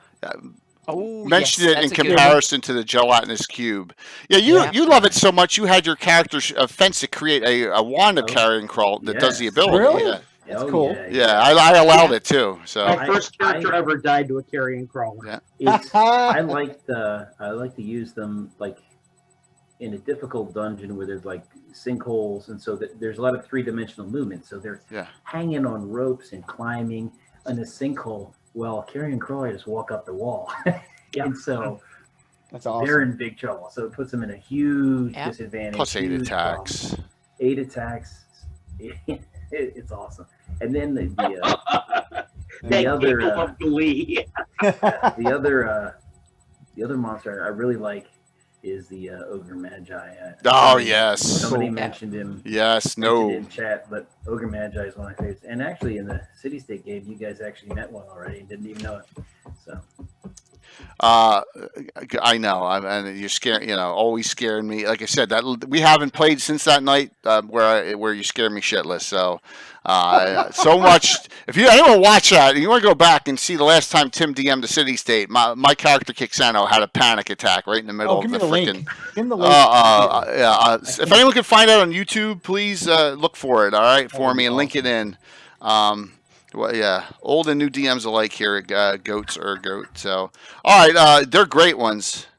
Like I said, the community's really cranking it up, everyone. I really appreciate all the input. Umber Hulks. Yeah, another awesome monster. They just talk about Umber Hulks over. What was that? That it's where they did Cautious and Controllable Laughter, where they did that, where he's dancing around. Right? Yeah, the autos irresistible. Oh, yeah, dance exactly. is the picture. Yeah. That always in my head. When I think of Umber Hulks, I think of that silly picture, not the, It's either that or it's Grimslade's familiar. well, the the little mini one. The spellcaster who cast it's still hanging around while the thing's dancing. I always wondered, why are you still there? Yeah, so you're like, You should be running away. Yeah, now. no save. Yeah. What is the least used monster in your game? man. Pat, come on. Modrons. Orcs. I don't use orcs at all. Everybody uses orcs. I don't use orcs. Dragons? Yeah, you're not big For me, on. it's dragon. Yeah. I know that people love them. I kind of feel like they're played out a little bit, and I want them to be really special when people see them. What's that? Dragons. Oh yeah, totally, absolutely. That's part of it, Yeah, And I want it to be a real special encounter when people see them, and I want them to really get scared. And that way, if they do come across a dragon egg, they don't touch it. Yep, They exactly. run, Mm-hmm. There are some things I stay away from on that question, but there's a lot. So, all right, let me go over a couple of other ones I have up here real quick, and then let's all go with some final thoughts on this. There's an article. There's an article, and I threw these up against the Geoff group. What was that? Someone's doggy. Sorry, it's my wife. Oh my gosh! I threw these up against the Geoff group, and then this is called gosh, I got to find it. It's about being in the sewers. Here it is, Spawn of the Sewers. Okay, it's also from the same Dragon magazine, that 238, August 1997 is the Troll one. Necromantic Sludge was one of the things, Anna, I put your group up against, along with the albino crocodiles. You remember that fight? Yeah. And albino crocodiles are immune to magic. Because they've been tainted by a necromancer. This necromantic sludge will suck into your body and zombify you. It's like a leftover residue from necromancer's doings. Another really cool thing. And then the most nastiest of them all is called Lich's Blood, and this stuff seeks out spellcasters. And it like crawls very slowly along, viscous, and then it goes in and it basically drains spells, drains intelligence hit points until it kills the mage. Tim, your dad's character, Abdul, got killed by Lich's Blood once in Greyhawk City in the sewers by that. So it's a nasty, nasty one. Once again, that's Dragon 238. If you want to look at the Spawn of the Sewers article, it's a good one. I haven't used Lich's Blood in a while, but I'm saving it for a Hardbee or, That's very cool. Yeah, Very so cool. some of those neat ones. Once again, something different to throw out against. It's not one of the main books. This is So one of the best monsters ever right there. DM puts every girlfriend that ever has Lich's Blood. That's really mean there, dude. So What you just brought up, the monster of the Lich's Blood kind of reminds me in practice a little bit of a monster I like. That's off the beaten path that people don't use. That's really murder on spellcasters is Obliviax. Memory Moss, yeah. Yep. Having that just kind of growing on a wall somewhere is really, really nasty, as you guys found out in one of my adventures I wrote for your group. Yeah, you never think about that one. That's a good one, man. Yep. So Never think about another story that involves Tim. Carlos, when he wrote 3 adventures, which I ran them all, I'd say about 18 months ago on my stream. They're really cool. He put in a water weird right in the middle of the well, and Tim's one of the characters goes up, is paranoid, sees the thing pop up, it takes a potion of sweet water he had, and that's instant death on a water My weird. character climbed the wall to avoid it because I was paranoid. Yeah. And then I said, throw sweet water in there. And Fritz had the sweet water. Yeah. And Yeah, he was like, there you go. So So few players would ever have that. That's why I didn't. I 'Cause it's really had no problem with that. yeah, Sweetwater is good because, and we'll talk about this under treasure and magic items next week. It negates poison too. A lot of people don't Oh, of realize course, that. the It week just- I can't show up. Like that. Thanks. I get monsters instead. You just have to make accommodation and come on the show. Yeah, make the guy who plays Magi all the time do the monster one, and then do the magic item thing on the weekend. But it's treasure too. We're gonna talk about weird like idols and stuff too, and statues of Bliptool Poop from D2 and all crazy things. All these weird magic items and Weird. treasure picks that get into Good. modules that you're running. What did someone think about that? I know, like Jason Zavot, a kiss for you, runt that on the one item, all sorts of. We'll talk. Sorry about that. Jay, there's Oh, somebody. So Grape Ape over here in the chat is dissing Bullywugs. Oh, you know what? So That's Bullywugs. brutal. That's terrible. It is because Grape, you're going to Shame on see you, Grape. you're going to see Bullywugs shortly in a joint venture by Carlos and myself coming up. I cannot wait. Which I have actually started to write. So you guys are it's actually on the desktop right now in publication. Plus, I'm going to run part 1 and part 2 during GaryCon. It's already on the schedule. After I finished my Nice, last Jay. module, I literally rested for an hour and a half and started the next one. The tongue tool, sure you can. Yeah, plus there you my go. tongue That's yeah. We'll talk. Yeah, absolutely. Can't wait for that. But that'll be next week. So there you go. Talking about least used monsters besides dragons, there is one thing I do want to mention. You know what I actually beholders, and because they're so damn hard to DM with They the are. anti-magic ray. The anti-magic ray makes them very, very difficult to use in situations where they can be. You can use them in a fun way. So Frank, that's a good one. And Frank brings up Abolus. They're really nasty too, and they kind of the super pain carp. They're kind of bizarre. They got a Cthulhu feel, part Yes, Cthulhu, part, yes. but they are an Underdark creature. And I wouldn't be. You never know. We may see an Aboleth during Underdark Uprising if someone wants to go that direction. You never know. Aren't they in Night Below? Yes, they are. Yeah, They think are. so. They are. Yep. Yeah, I The thought master so. Villain. Yeah, that's what I thought. So I'm actually going Jay- through that right now.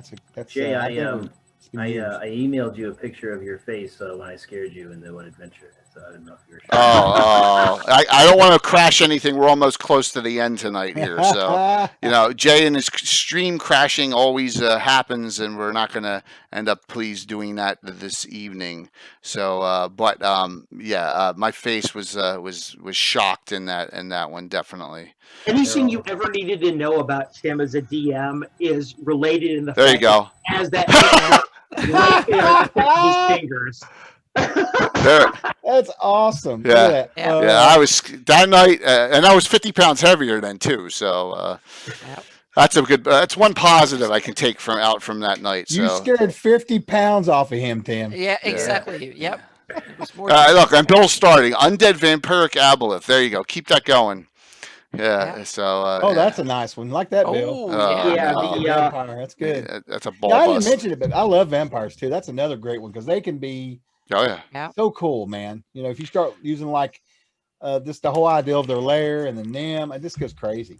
So on the cheese level, I should have brought that book. I can't believe I didn't do that. The one necromantic book I have that's real thin with all the monsters in it. And I know this got pulled into 5e and Pathfinder to Damp Fear, which is basically the day one that's born. Someone has vampirism and then the child's born of it, like Blade, right? He's a Damp Fear. So of course, yeah, I like using that too. So yeah. Didn't we fight one? I don't know if that was Undead Vampiric, but that was in a Goodman Games one, Bill, you're thinking of. I don't know if it was Vampiric and Undead. It may have been, because there is an adventure that Goodman Games did that has a nasty aboleth in it. So, yeah, absolutely. Wow, I know we're getting close to that 2-hour time. So, man, and we have 5 giveaways to do still. Yeah. So Some come on, great start ones. them. Start them. Yeah. All right, well, let's So Jay, I have two for it. monsters. We got that, time. Go for it. that I've created that you haven't run into yet, so I can't talk about them yet. Oh. But Yeah. you will. Yeah, so David, you bring up a point that they've been retconned as one of the original races, Aboleth, an ancient race, and that's probably true. And it's okay. Everyone has their things that they like and they don't like, and for me, it's pretty easy. I like stuff that I could throw a challenge at my. I've been playing with. I've known Tim for 40 years. It's hard to throw a curveball to Tim or to Alan. It is. Think about it. So I got to come up. Yep. I got to You come need up with new some. players, no Yeah, less. you need to really come up. I with go some ahead and things. throw myself curveballs by chasing pigs and stuff. Yes, Yeah. exactly. Oh my God, that's going to live Yep, down. that That's one was of the fun. funniest Yeah. things. I did it on purpose. I chased Oh, them it was around. great. It was absolutely awesome, and we finally finished Cult of the Reptile God this Thursday, 5th sitting. So, so what's everyone got going on? Let's Carlos, what do you want to discuss? I got a lot going on right now. In the last 90 days, or actually in the last 60 days, I've finished 3 modules, so that's good. I've plus all my Patreon stuff, so I've been really a busy boy. But the thing I really want to talk about is twofold. Today, my wife just posted this up on Twitter and Facebook Yes. and everything. We have released To the City of the Elder Gods. It is my nod, as you can tell by the cover of it. It is my nod to Mordenkainen's Fantastic Adventure, Mhm. and it has got a very Cthulhu feel to it. It's a high-level Terrifying. adventure. If you guys like Cthulhu-esque stuff in there, Far Realm stuff, you guys are really going to dig it. It's terrifying. Now, Carlos, for the people that's watching, how can they buy that? You can buy it on castlentertainment.com directly through us. You guys are helping me live my dream. So I really appreciate all your support for just following me and subscribing to my Patreon at patreon.com/castlentertainment.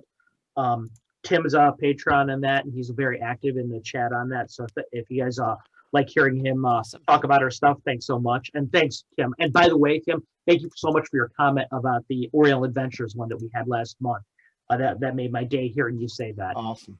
But that's one thing we're doing. But the big thing I want to talk about, because that's old news, the new thing that's happening is in January, my charity fundraiser happens. Yep. It's end of January, end of December, beginning of January. It concludes on my birthday, January 7th. And if you guys want to give me a good birthday present, all proceeds to the module go to the Cheetah Conservation Fund. The module is called The Tears That Forever Stain. I just finished it up. Anything that you guys donate via I'm doing 7 days straight of DMing 7 days straight sessions of it. And there will be days I do multiple sessions of it. So I've got a lot of people that my wife and I are doing the invitations tonight, so that you guys will be, you guys can expect some invites. I hope to see some of you guys in the games. I'm very excited about it. This charity is really my passion. I'm really big into cheetah conservation and conservation of animals in the wild in general. This is a big deal to me. I put every resource I possibly can into it. This module has interior art for the first time of any module we've ever done. It's got back page art. It's got professional cartography in it. I'm super duper excited about it. I hope you guys at least can tune in, support the charity as much as you can, because everything that we make off of it is going right to CCF. And they do a great job, and I'm super duper excited. Carlos, what's the official release date of that adventure? Do you have The one? adventure will be released December 31st with the first module, with the first game. You guys can buy it. The way the charity is going to work, the stream is going to work, is as I run it, you can buy the module. You can any bits you give to the you throw us cheers or anything like that, it goes right there. Everything we make off of that is going to go right to CCF's coffers. And right now, considering we're in a bad situation in the world right now, one thing that people don't realize is that people are worried so much, and rightfully so, about money is tight and everything like that. But charities and things like that rely on people's generosity, they're hit really, really hard by this because people just don't have the money to donate a lot of times. Yeah. Yep. So we're doing what we can, to make sure that everybody that they're taken care of. And we've officially partnered with CCF on this. Their logo is all over the book. Oh, cool. They're going to be doing all kinds of promo Beautiful. for it. And I'm personally speaking, because it's my passion, I feel like it's the best module I've ever written. That's awesome. For those of you guys who are huge Greyhawk fans, it is your first module that is set in Hepmona Land. Ooh. Nice. So, Yep. Beautiful. so you guys are going to get a resource. It's kind of not only a module, but it's a mini source book on Hepmona Land. Nice. So yeah, I'm Wow. super excited. What time will you be streaming each night? Is it the same or is it going to vary? It'll vary, but most of them will be 8 o'clock EST streams. However, I'm going to be doing a matinee game for in conjunction with Grog Talk. And some Euro players that I want to be able to play with are going to be able to play then on the matinee game. I'm hoping maybe somebody that is an early morning riser that is in this group will be able to participate in the game. I would never call out anybody by name. Come on now. But no, I really am. I'm really excited about that. And Von Malku and Wiley and everybody, thanks so much already for your enthusiasm about it. It's going to be like awesome. I said, you'll be able to get it off of castlentertainment.com, or you can buy it right there on the screen. Carlos, put me on for New Year's Day, Friday night. Outstanding. Yeah, I am I'm going to in. be having a New Year's night game. Yeah, I'm So- in. I'm in. I don't have much going Yeah. on that night. It's a Friday night. It's perfect. I'm in to play Yeah. that night. Yeah, that's true. Zeratothon. You're right. That's true. For me. All right. Well, Josh is such a buzzkill sometimes, isn't he? That's awesome. No. I was thinking about. For some reason, my mind had Forbidden City. I think I always put that in my mind over in Amigo Jungle. Same here. I always think that that's too. why I had that there. But I think Cannon is right. It might be actually. I think that's- it's in Hepmona Land. Yep. Mhm. Yeah, I think that's true. So, but yeah, this is Southern Hepmona Land on the coast. I've got it all mapped out. The cartographer over there is Glenn Seal, who does work for professionally for Jeff Talanian and his guys, the great work they do for Astonishing Swordsmen and Sorcerers of Hyperborea. Awesome. He's a great cartographer, and I'm really excited to Wonderful. work. Mhm. And there's another cartographer that we're going to have professionally working in the Horror in the Fools game, as long as I can secure her her cooperation with It's it. already And, done. it's a great female cartographer who may very well you know very well. Yes. Awesome. Hey, That's yeah, awesome. yeah, we need Maybe to we could discuss introduce that. her to Anna. That would be cool. Yeah, maybe Yep. she's really cool. Yeah. Yep. Yeah, I think they get along really well.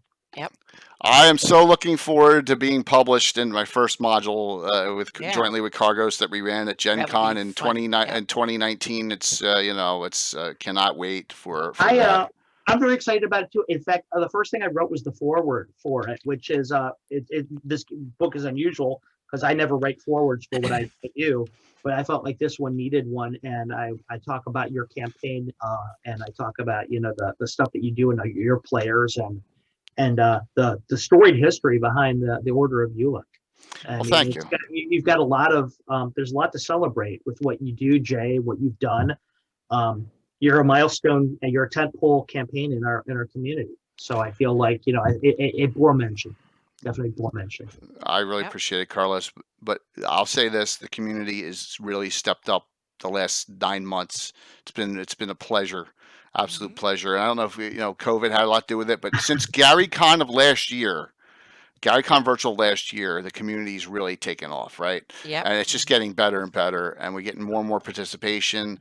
And maybe like tonight, like I'm gonna call out someone, whoever Goats or Goat are. Maybe you've just been wooed over tonight by coming in and following us and coming in randomly, and you'll see how great the community is. And let me hop you up on here's some Discords. Here's Cannon Fire's Discord and Virtual Grail Con's Discord.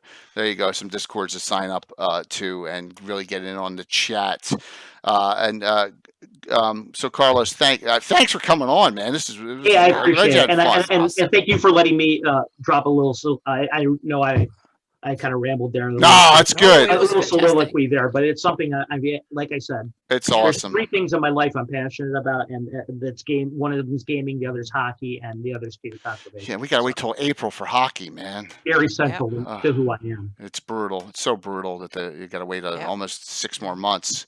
It's just crazy. But That's just make the heart grow fonder. I'll be ready this season. yeah, I'm looking forward to the hockey And season. hopefully that my phone will ring again this year, and Buffalo will pick up my contract, and they'll say, hey, you're still a property, you're a draft pick, so you can play this year.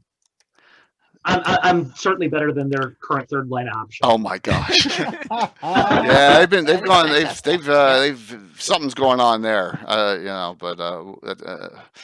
we don't even NHL want to talk about it. No, Big Alf. They pushed the NHL back to April. They already did that. They already announced that they're not ready to go in January, and they pushed it back to April. So, Yep. all right. So, Wow. Anna, what's up? Well, now I've been people who've kind of followed me a little bit on social media and stuff know that I've been stuck in Midgard and Southlands for months before, but now I'm really back to Greyhawk, and I'm kicking off my own campaign. First time in 3 years that I'm actually going to run games. So we've had 2 session zeros. One was kind of getting things set up a little bit. Now we did character creation today, so we kind of and they will start 0 levels, so it's very, very basic. So we go to start from teenage villagers in a little place, and then so also I have to kind of almost apologize to my patrons because they've been neglected in posts and stuff. That's going to change now, because now all the stuff that I produce for running my campaign, one of the ideas is that, and the main idea behind it, first, I want to have fun running a game, but also all that stuff that I force myself to produce will be available to my patrons start coming. Nice. So there will be the first post, there will 2 that I hope that I can have. For one that I will definitely have in a couple of days, and the other one will take a little bit more work. But the first one will be a kind of a background story about the campaign. The campaign is Southern Shieldlands in 598. the winter 598, 599. So I will talk about the political situation, some of the settlements, and some of the factions and stuff like that. So it'll be the general, so to speak. And then there will be another technical deep dive into how I create my maps for it. That will be a couple of deep dive. There will be series of deep dives because this is a whole new generation of mapping that I've been done. I've worked for 10 years trying to figure out how to do it. Now I'm getting into it. So there will be a series of articles describing how it's done technically with samples and stuff like that. So they will run in parallel. And the second article will present the village of Aldit, where the campaign starts. And it's kind of an example. If you take an empty green hex on the Darlene map, this is an example of what you can do if you take one empty little green dot in Shieldlands that is just an empty green with a little coastline to near div, and what you can do with it. So it's an example of take that area, read the background information, and run with it, so to speak. So this will be presented. And since I will probably not present that many stat blocks and stuff, because I know my patrons play everything from old school to Pathfinder. So they will be, but it will be presented basically, this is an Ius priest of level 5, or this is a warrior of so-and-so, and some ideas, and also some tweaks, and there will probably be a monster or two coming in. And I also have a bunch of animals that I want to introduce, because we have to realize these are 0-level characters, meaning a dog is a major threat to them. So even a rat could put up a fight against some of these. So we have to start very basic. So the natural world is dangerous enough when you barely reach first level. So that means that if they go out in nature, I have to kind of present nature, and I want to have some cool, interesting animals that the players feel belong in that area, so to speak. So there will be things like that. This is actually canon, because it's mentioned in a couple of places in Greyhawk that the wild cattle that is the auroch. And so that's like the bison of that area, so to speak. So there, and I want to have what deer is there, what kind of wolves are there, what kind of cats are there, and what kind of what they're preying on, and so to speak. And the top herbivore in the area is the auroch, and they are big, beefy cattle they can put wild cattle they can put up on a fight. So don't meet one, mess with one. It's like they go back in history. That's before the last ice age, when the humans came to Europe.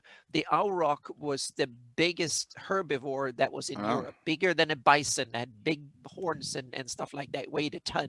And they managed the Stone Age, but they actually managed to hang on until medieval times. That's when they killed the last ones, and it was a big one. There's also the European bison, the Vicent, and I'm thinking maybe you introduce that one too. We'll see. But the auroch will be the top prey animals, so to speak, in the area, so they can be. And then I want to have some deer and stuff like that, because so I will probably present a bunch of them too in articles and stuff too. So yeah, but the maps and the campaign presentation will come during this December, and then there will be more kind of full set of maps and stuff done in early next year, and then I will dig into to Lendor Isles next spring. So coming nice. next year, yeah. So that will come, because this is a test bed. So now I'm working out all the kinks and the technology and stuff. And now when I feel like I know what I'm doing and things are working, then I can kind of take all that templates and all the workflow and all that and dig into Lendor Isles next spring. So, and now also it's good because now we don't have Len, unfortunately, to talk to, but at least I've talked to him extensively about it, and we have write-ups and stats and city maps and village maps and stuff for basically every settlement on the island. There's still the mystery of where Laurel Tarma should be, because there's 3 places to put it. So I have to kind of go through all of it and see if we can find out where did he originally put it, where did he put it at the end, or where it is someone else putting it and not Len, so to speak. Because I want Len's version of the geography and all that for the island this time. Yeah. So that's basically what. So it's been sparse on my Patreon. That's going to change. There will be much more posts, and there will be some cool new material popping. And are you going to surround the Lendor Isles in a perpetual hurricane? No, I will not. In my own campaign, maybe. but on the 576 map and the stuff, no. And also this map will be it will be the Landor Isles in the next 20-30 miles in every direction, so the ones who want to have the hurricanes can have it saying that it's further out, so to speak. Right. So yeah. Now that Len isn't on the chat anymore very often, I can say this. I actually like that idea. I wasn't afraid. I kind of like the idea that the elves kind of sealed off the area and had it too, because that also had. I can totally understand why they picked that path, because it has a lot of in the general canon of the elves having these islands. So I'm going for I'm interested in the elven Oridian Suel struggle over the island, so to speak. That's something I would love to dig into, keeping the Len, all that content and stuff, and then think about, okay, so we have the people from Great Kingdom, the Suel and the Oridian, and especially the Suel coming, invading what was something that the elves have felt dominion over. What happened with that, so to speak? What kind of interesting conflict and things can come out? I think there's a cool way to make a middle path between the two. Yeah, that exactly. I would like to. So that's something I would love to have for a campaign in a couple of years or something to dig into, see what could be done thematically with that. Yep. Very cool, Anna. Yeah. Appreciate it. Thank you. Thank you. Let's go to Tim. Well, I don't have that much going on compared to all you guys, but I'm refining and working on my critical hits, trying to make it easy to read for anyone who doesn't know Warhammer. So it's D&D-ified. I'm also, that's pretty much done, but I'm also working on the fumble charts. I want weapon-specific fumbles. So if you're firing a bow is not the same as a fumble when you're fighting with a sword or a polearm. Right. So, and I also already have spellcasting fumbles. You're just disturbed. You're a disturbed individual. I'm never casting a spell ever. I have a fire clerk mage in your world. I'm just not casting anything. Yeah. Hey, Tim, you have to start a fumble patron or fumble or something like that. Yeah. I love playing Magi in every campaign I'm in, except for Tim's. No way. If you, you should have been a barbarian cleric then. Had I known. Yeah. So I'm working also on the second installment of the barbarian adventure continuation, Dark Hand Head Hunt. Looking forward to that. Yes. Yes, and that is technically now scheduled for the Saturday morning of GaryCon. All right, so that's right. There's one sign-up spot open, and it's that because we're trying to have sign-ups for every stream game we have. 9 a.m. Eastern, 8 a.m. Central. Dark Hand Head Hunt. There you go. So, and that would be where the time frame is, and we'll see who from the original group can make it. And 4 hard confirmed. When's that again, Jimmy? I don't know when, Gary. I'm not gonna. You think I'm gonna discuss that during my time there, Jimmy? We'll see. Maybe, I'm not sure, but yeah. So we're definitely coming up in March, and I got a nice placard coming for that. So Tim's easy because he normally doesn't have much going on, but when he has it going on, it's usually deadly. So there you go. And then my last thing I'm working on, of course, is just freshening up the next city-state. I can't wait because we should do one over the holidays. So I know holidays are tough for a lot of people, but a lot of us are going to be staying home. So yeah. Chuck, what's going on, brother? Oh, thanks for your Thanks for Troller Games generosity tonight. Where do you see these giveaways? So, it's okay. Do what we can. What's going on? Well, I'm working on 2 books right now for our Castle Keeper's Guide release, the Kickstarter. I've got to finish those things. They're basically supplement books that handle all the cool stuff like herbs and alchemy and all that kind of thing. We've never had any kind of supplements for that ever, that's been directly related to CNC. So I've been working on those. Steve was talking to me about when we first did a Kickstarter. He goes, "You think you could do something like that?" And I pulled out like 3 notebooks. I'm like, "Yeah, I think I can do it." Because, we keep all of our stuff. I just can go through and try and translate it and fix it up, make sure I don't, hopefully have nothing in there someone else has thought of or used. You know how that goes. You you gather stuff over the years, so you have to worry about that, you know. But Yeah. I'm working on that. We just finished our Kickstarter for the. It's a really good Kickstarter. It turned out to be really good. We've got all kinds of crazy stuff in there, digital stuff, and we partnered with Noble Dwarf, and they're doing a bunch of canvas prints for us and stuff, which came out really nice. We are coming out with a new book. It's going to be a spell book that pretty much carries all the spells from all of our main books, plus all of our codexes, like, you know, Codex Slavorium or Classicum. There was always classes in there and that kind of thing, and spells. So we're doing all the spells in there. Steve has written about 4 or 5 new rune magics. So there's like, gosh, man, I don't know, 200 or 300 extra new spells coming into that book. Ooh. And then we're also making a player's archive, which is going to have all the classes from any crazy book or stuff we've ever had. So they all in one book, because people have been wanting this for years. You know, people like to buy the books, but you still like to have that one book, you know? So we're working on that. And then next year, I've got lots of things going on. It's kind of cool.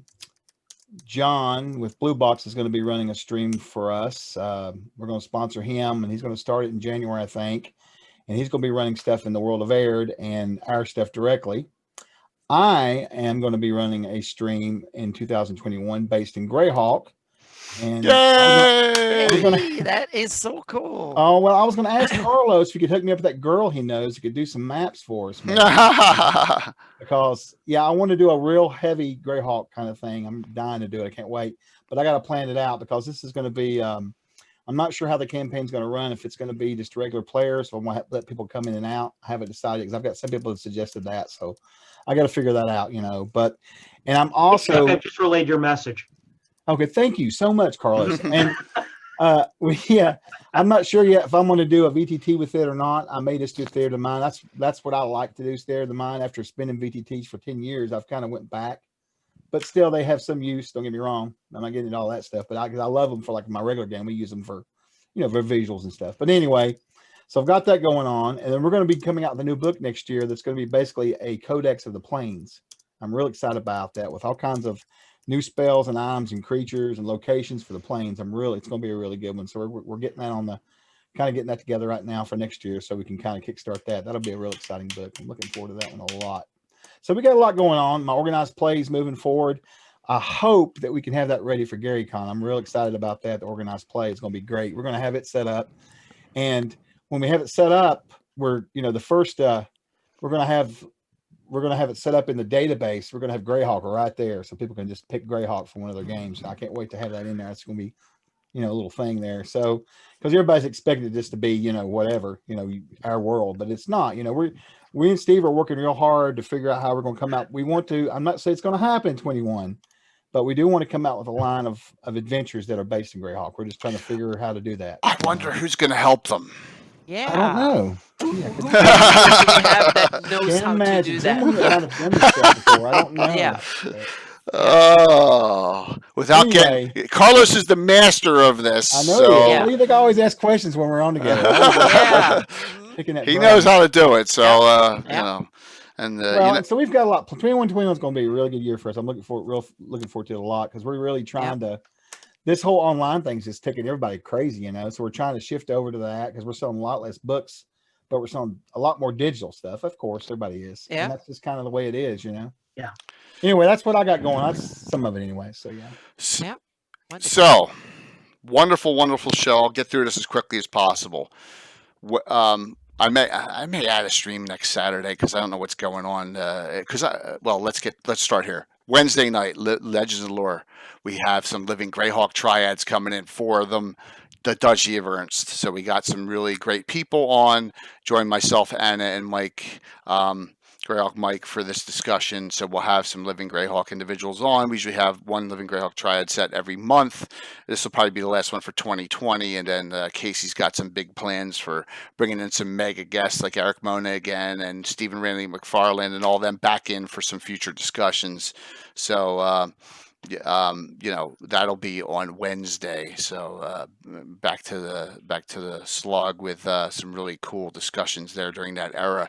Thursday, thank God. 5 sittings is a lot for us for a low level adventure, and we finish up. Hopefully, we finish up one way or another against the Cult of the Reptile God, the first classic adventure I've done in over 190 adventures. And also it's a mega quarterly miniature building authority sponsored giveaway, $75 gift certificate giveaway, and a $25 gift certificate giveaway from MBA. So it's the big one. Yeah, it happens once a quarter, and that is this Thursday. Once again, if you're a spot, if you're a sub, you get a couple extra bonus points for this one. So it's an awesome one, and I got some great here. I'll throw this little Easter egg out here. Hopefully, I don't crash everything like I always do. But here's we got the final level 2 terrain set up.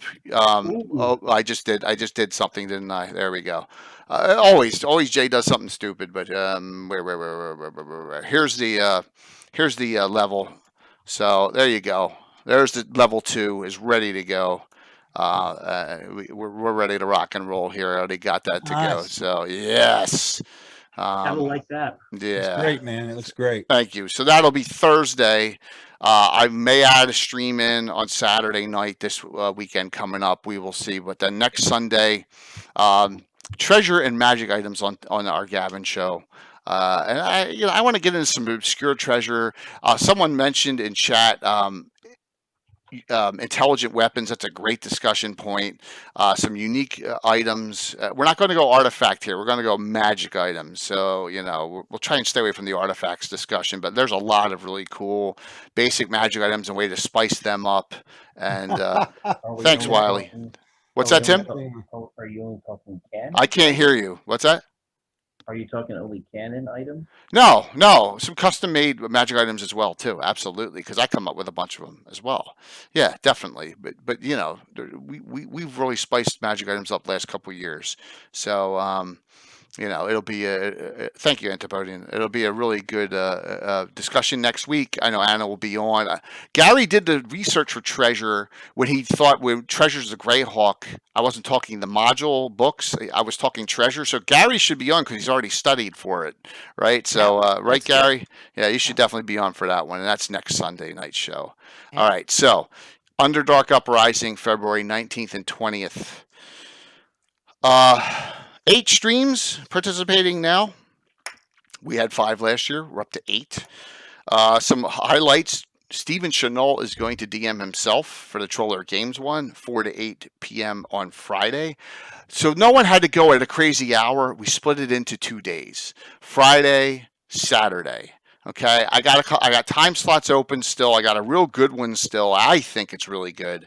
And that's midnight on Friday night, because that's the whole West Coast it's 9 p.m. there, But we got some good time slots still open. But the cast: Wily Hobbit, Praetors Rejects, Troller Games, Blue Box, CSL, Wicked Studios, Nightheart, and Lord Gazamba Channel. So that is going. I want to blow away what we did last year. We raised $2,500 for St. Jude. Let's make it a lot more for that, February 19th and 20th. Yeah. Yes. I was just going to say, Carlos, he was determined to have you at 3 a.m. But Anna, we set him down. We said, no, not this year. Thanks. I'm just kidding. Again. No, Carlos. No, he's busting balls right now, big time. I said, let's not do that to anyone this year. Let's make it reasonable for everyone. And let's just break it into 2 days. Because Underdark Uprising, it's like a heavy metal theme. It's they're going to be disjointed stories, they're going just with a theme of Underdark of some sort, whether they come up or you go down, Underdark creatures. I think it'll be good. It'll be a lot of, it won't have to worry about, yeah. Can you imagine? I thought the 4 a.m. start time was fine. Yes. Well, Tim, if you want to run one in a bonus, maybe we'll do that. So it's a possibility. Yeah, absolutely. I forgot to mention, next year, I'm also going to be working hard to be in a game on Saturday morning where I take on all these barbarians. Yeah, well, Chuck, it's the roll of the dice there, man, right? Yeah. You better be on when signups start and pick that spot. It's no problem. Jimmy's going to take care of me on that. Oh. All right, so the big one is Gary Con. So we have what's called Virtual Greyhawk Adventures. The community has stepped up. A lot of people put in their events already. There's 2 event types to use. 05 is Virtual Greyhawk Adventures RPGs. That's where you have at least 1 sign up that counts streams. And then event type 10 is Virtual Greyhawk Adventures, and that is for seminars and streams with just Twitch signups only, no general signups. So let's talk to me if you have any questions. I'm here to assist. Jimmy Duffy is also, and Casey Rift are also here to assist, and Zarathon, a great member of the community, Josh Pop, is here to assist as well. So we have the community really working to this. Luke Gygax asked us to do this, and we really want to crank this up. They want 24-hour stream coverage over 4 days. So that's why, Antipodian, I am pushing for you to get involved. I have Armin involved from New Zealand as well already. I need some coverage in those off hours on the other side of the globe. So I have 6 events in myself. Blue Box has 3, and then Will has 1 put in. So we're getting there on the events. Nightheart Gaming's got 1. Predators Rejects has 1. Carlos, whenever you just let me know when you're ready to go with that too. How many did I tell you we were going to do? It's more of a matter of what I'm going to do. Exactly. To do something. Exactly. No problem at all on that. Chuck, you're going to have 2 at least for us, right? You're going to have at least 2, maybe 3. We'll see. Yeah, excellent. So we're going to have some great content. Think of it as not even a miniature Greyhawk Con inside. It's going to be a bigger Greyhawk Con inside Gary Con. It's going to be even bigger than the one we did in October. So. Yeah. Did Casey get his games in? Great. No, he did not. Casey did not get his in, and I think Zarathon didn't get his in yet. Chantel didn't get hers in yet, and they're about to do it. So I know Scott Casper just got his in, and Gitano's in, Prometheus is in, and Dickerus is in. So we're checking it, but we're going to have, my guess is we're going to have like 70 events, which would surpass what we had at Greyhawk Con. Yeah. For Luke. So I'm really excited about that. Let's do the giveaways. All right. So I'll stop babbling here now, and we'll start doing the giveaways here. All right. The first one's going to be for the hardback, because the first winner is going to get the hardback book with shipping. Unless you're overseas or something and we have a problem with that, Chuck, right? So is that an issue? If it's an overseas winner, it's your... well, it could be. All right, so we'll give them. I know that shipping overseas is near impossible for us. I'll tell you that. Well, maybe if it's all right. Well, let's just see who. Let's see who wins this first. So I feel your pain, Chuck. Yeah, that's why PDFs are always wonderful. All right, anyone else? I'm going to close this out. All right, the winner of, and you got to be on for this. Unless you had a special get out of jail free card for a certain reason. The winner of the hardback book, and let me scroll to it. I should so you know exactly what you're winning. My bad. See, Chuck, I'm a little off on this. It's Monsters of Aird. I should have had these in order. Right. This is for the Monsters and Treasures of Aird book here, okay, by Stephen Chenault, which is Unique Monsters to Aird, which is really cool. Here, the winner is great book right there. Ranger Harley, who's right on. Ranger Harley. There you go. Ranger Harley. Congrats. Ranger Harley, congrats. You win the hardback. You'll need to give me your address. I may have it. I think I just sent you something a little while ago. All right. Here, Wu-Tang Piglet. What a name. That's awesome. Yes. I love it. Okay. Yeah. Congrats. Now, the next 4, 2 more of these digital downloads. Okay. Ready? Digital download number 1 of Monsters and Treasures of Aird. The winner is, remember, you can't be a duplicate winner here. So the winner is LexFire22. George, you are a winner, and I know you're on. Yep. Good job, Lex. Awesome, George. Yep. Okay, and that's a digital version of that. Yeah, hope you do. Congrats. Well. Yep. Okay. Second giveaway for this.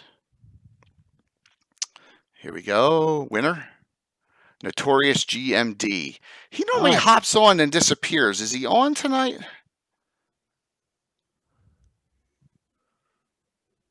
He is on. Okay, Notorious is on. So, awesome. Nice. Absolutely, Valmoko. If you're looking to run, just DM something. I'm looking, man. Absolutely. So Notorious is on. So okay, Notorious GMD. All right, 2 more giveaways here. 5 is a lot for. And like I said, Chuck, thank you so very much. See, I know the secret now. I ask for less, and Chuck gives me more. So you know, I know the That secret. seems to be a pattern. Yeah. When he stops asking, it stops. I just want to, support everybody, man. This is such a great community. You know what? Congratulations to all tonight's winners. Absolutely. Castles and Crusades, Monster and Treasure. This is the main book. Okay, Yeah, and this is also a digital download. All right, and here we go for the winner for this. The winner is Dimbus 32, and I just saw you on too. Mm-hmm. I saw him too. Dimbus 32, you get the Monsters and Treasures. So Lexfire, Notorious, and Dimbus, I should have your emails. Please give me your just put your email addresses and whisper on Discord to me, either or, and I will email you the codes, which I have already.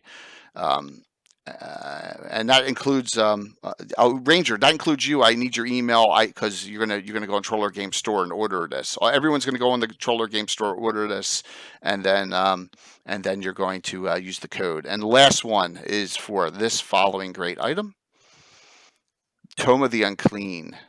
So monsters like demons and devils and all sorts of nasty stuff. Good one. We even got a chapter now on Damien's too, I think. Oh, nice. If I remember right. Awesome. Here's the winner, the 5th and final winner tonight, Kai Brightwing. I think you're on, Kai. Kai. Congrats. Let me check. Is Kai still on, Jay? Yes, Kai is still on, and that is it. And you, so congrats all. Just remember, we do giveaways. Not every show, but every Thursday night we do a giveaway on the standard game, and we got a massive. One or two a week. Yes, massive. Well, that was 6 wonderful sponsors. It's just fantastic. Thank you, Chuck, Troller Games. What a wonderful. No problem, link the Discord for Ranger, please. All right, I'm going to link Cannon Fire Discord, and I'm going to link Virtual GreyHawk Discord. All right, you sign up for both of those. What a wonderful show. Thank you all. Yeah. Great time. Thank you, Jay. Oh, it's my pleasure. What a great topic, and what a great discussion from everyone. Thank you all, the Greyhawk GMs, Troller Games, Anna, and who should we raid into tonight? You know what? Because I think I'm going to do 20 sides to every story tonight. All right, I think they deserve a little love. He's a great guy. Yeah, and he does a lot of charity work too. So we're gonna yes, thank you. What a wonderful attendance tonight, and I'm gonna hit this button here and call it an evening. And once again, we'll see you all on Wednesday night. Blue Box is on Tuesday. Carlos, you got any streams coming up next week? Next week I have on the 14th I have my Alberta game. My Canadian gamers are going to be playing. The Laboratory of Lum the Mad, which is Monday. Okay, a week from Monday. All right, cool. Yeah, we have a new one starting this Wednesday. We're moving our miniature and painting show to Thursday, but we're going to start a new one up. I've got a guy he may be in the, I don't know if he's in the chat or not, but his name's DM Samuel, but he's going to be running. He did some stuff with James Endicrosco and I think Alex a little bit. But anyway, he's going to be running a show for us. And what they're going to do, it's really weird. It's going to be an adventure show, normal, right? But 30 minutes before the session ends, they're going to stop and they're going to discuss what happened during the game and talk about rules and just various things, sort of like a podcast, but at the end of the show. So it's going to be a little different. It should be interesting. And then at the end, they're going to raid. They're going to raid into Legends and Lore on Wednesday night, right? Yes. Awesome. That's the plan. Exactly. Of course, I always got to push it, don't I? No, it's good. Yeah. So, and we should have another. Greg's playing in that game. That's right. Greg cool. Oh, beautiful. Awesome.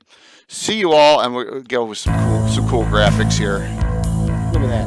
All right, so we're set up to ready to go into 20 sides every story. Everyone sit tight, please, and give them a little love here. A little bit of a smaller streamer who's really got a good show. So raid. Dude,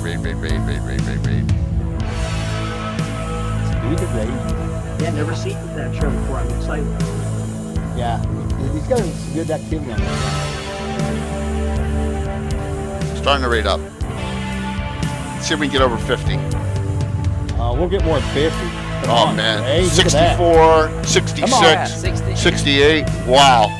Awesome. Thank you all. Without your support here, without the community support, we wouldn't be doing this. Right. All of us, all of our streamers. All right, send up the rating. 5, 4, 3, 2, 1. See you Wednesday night.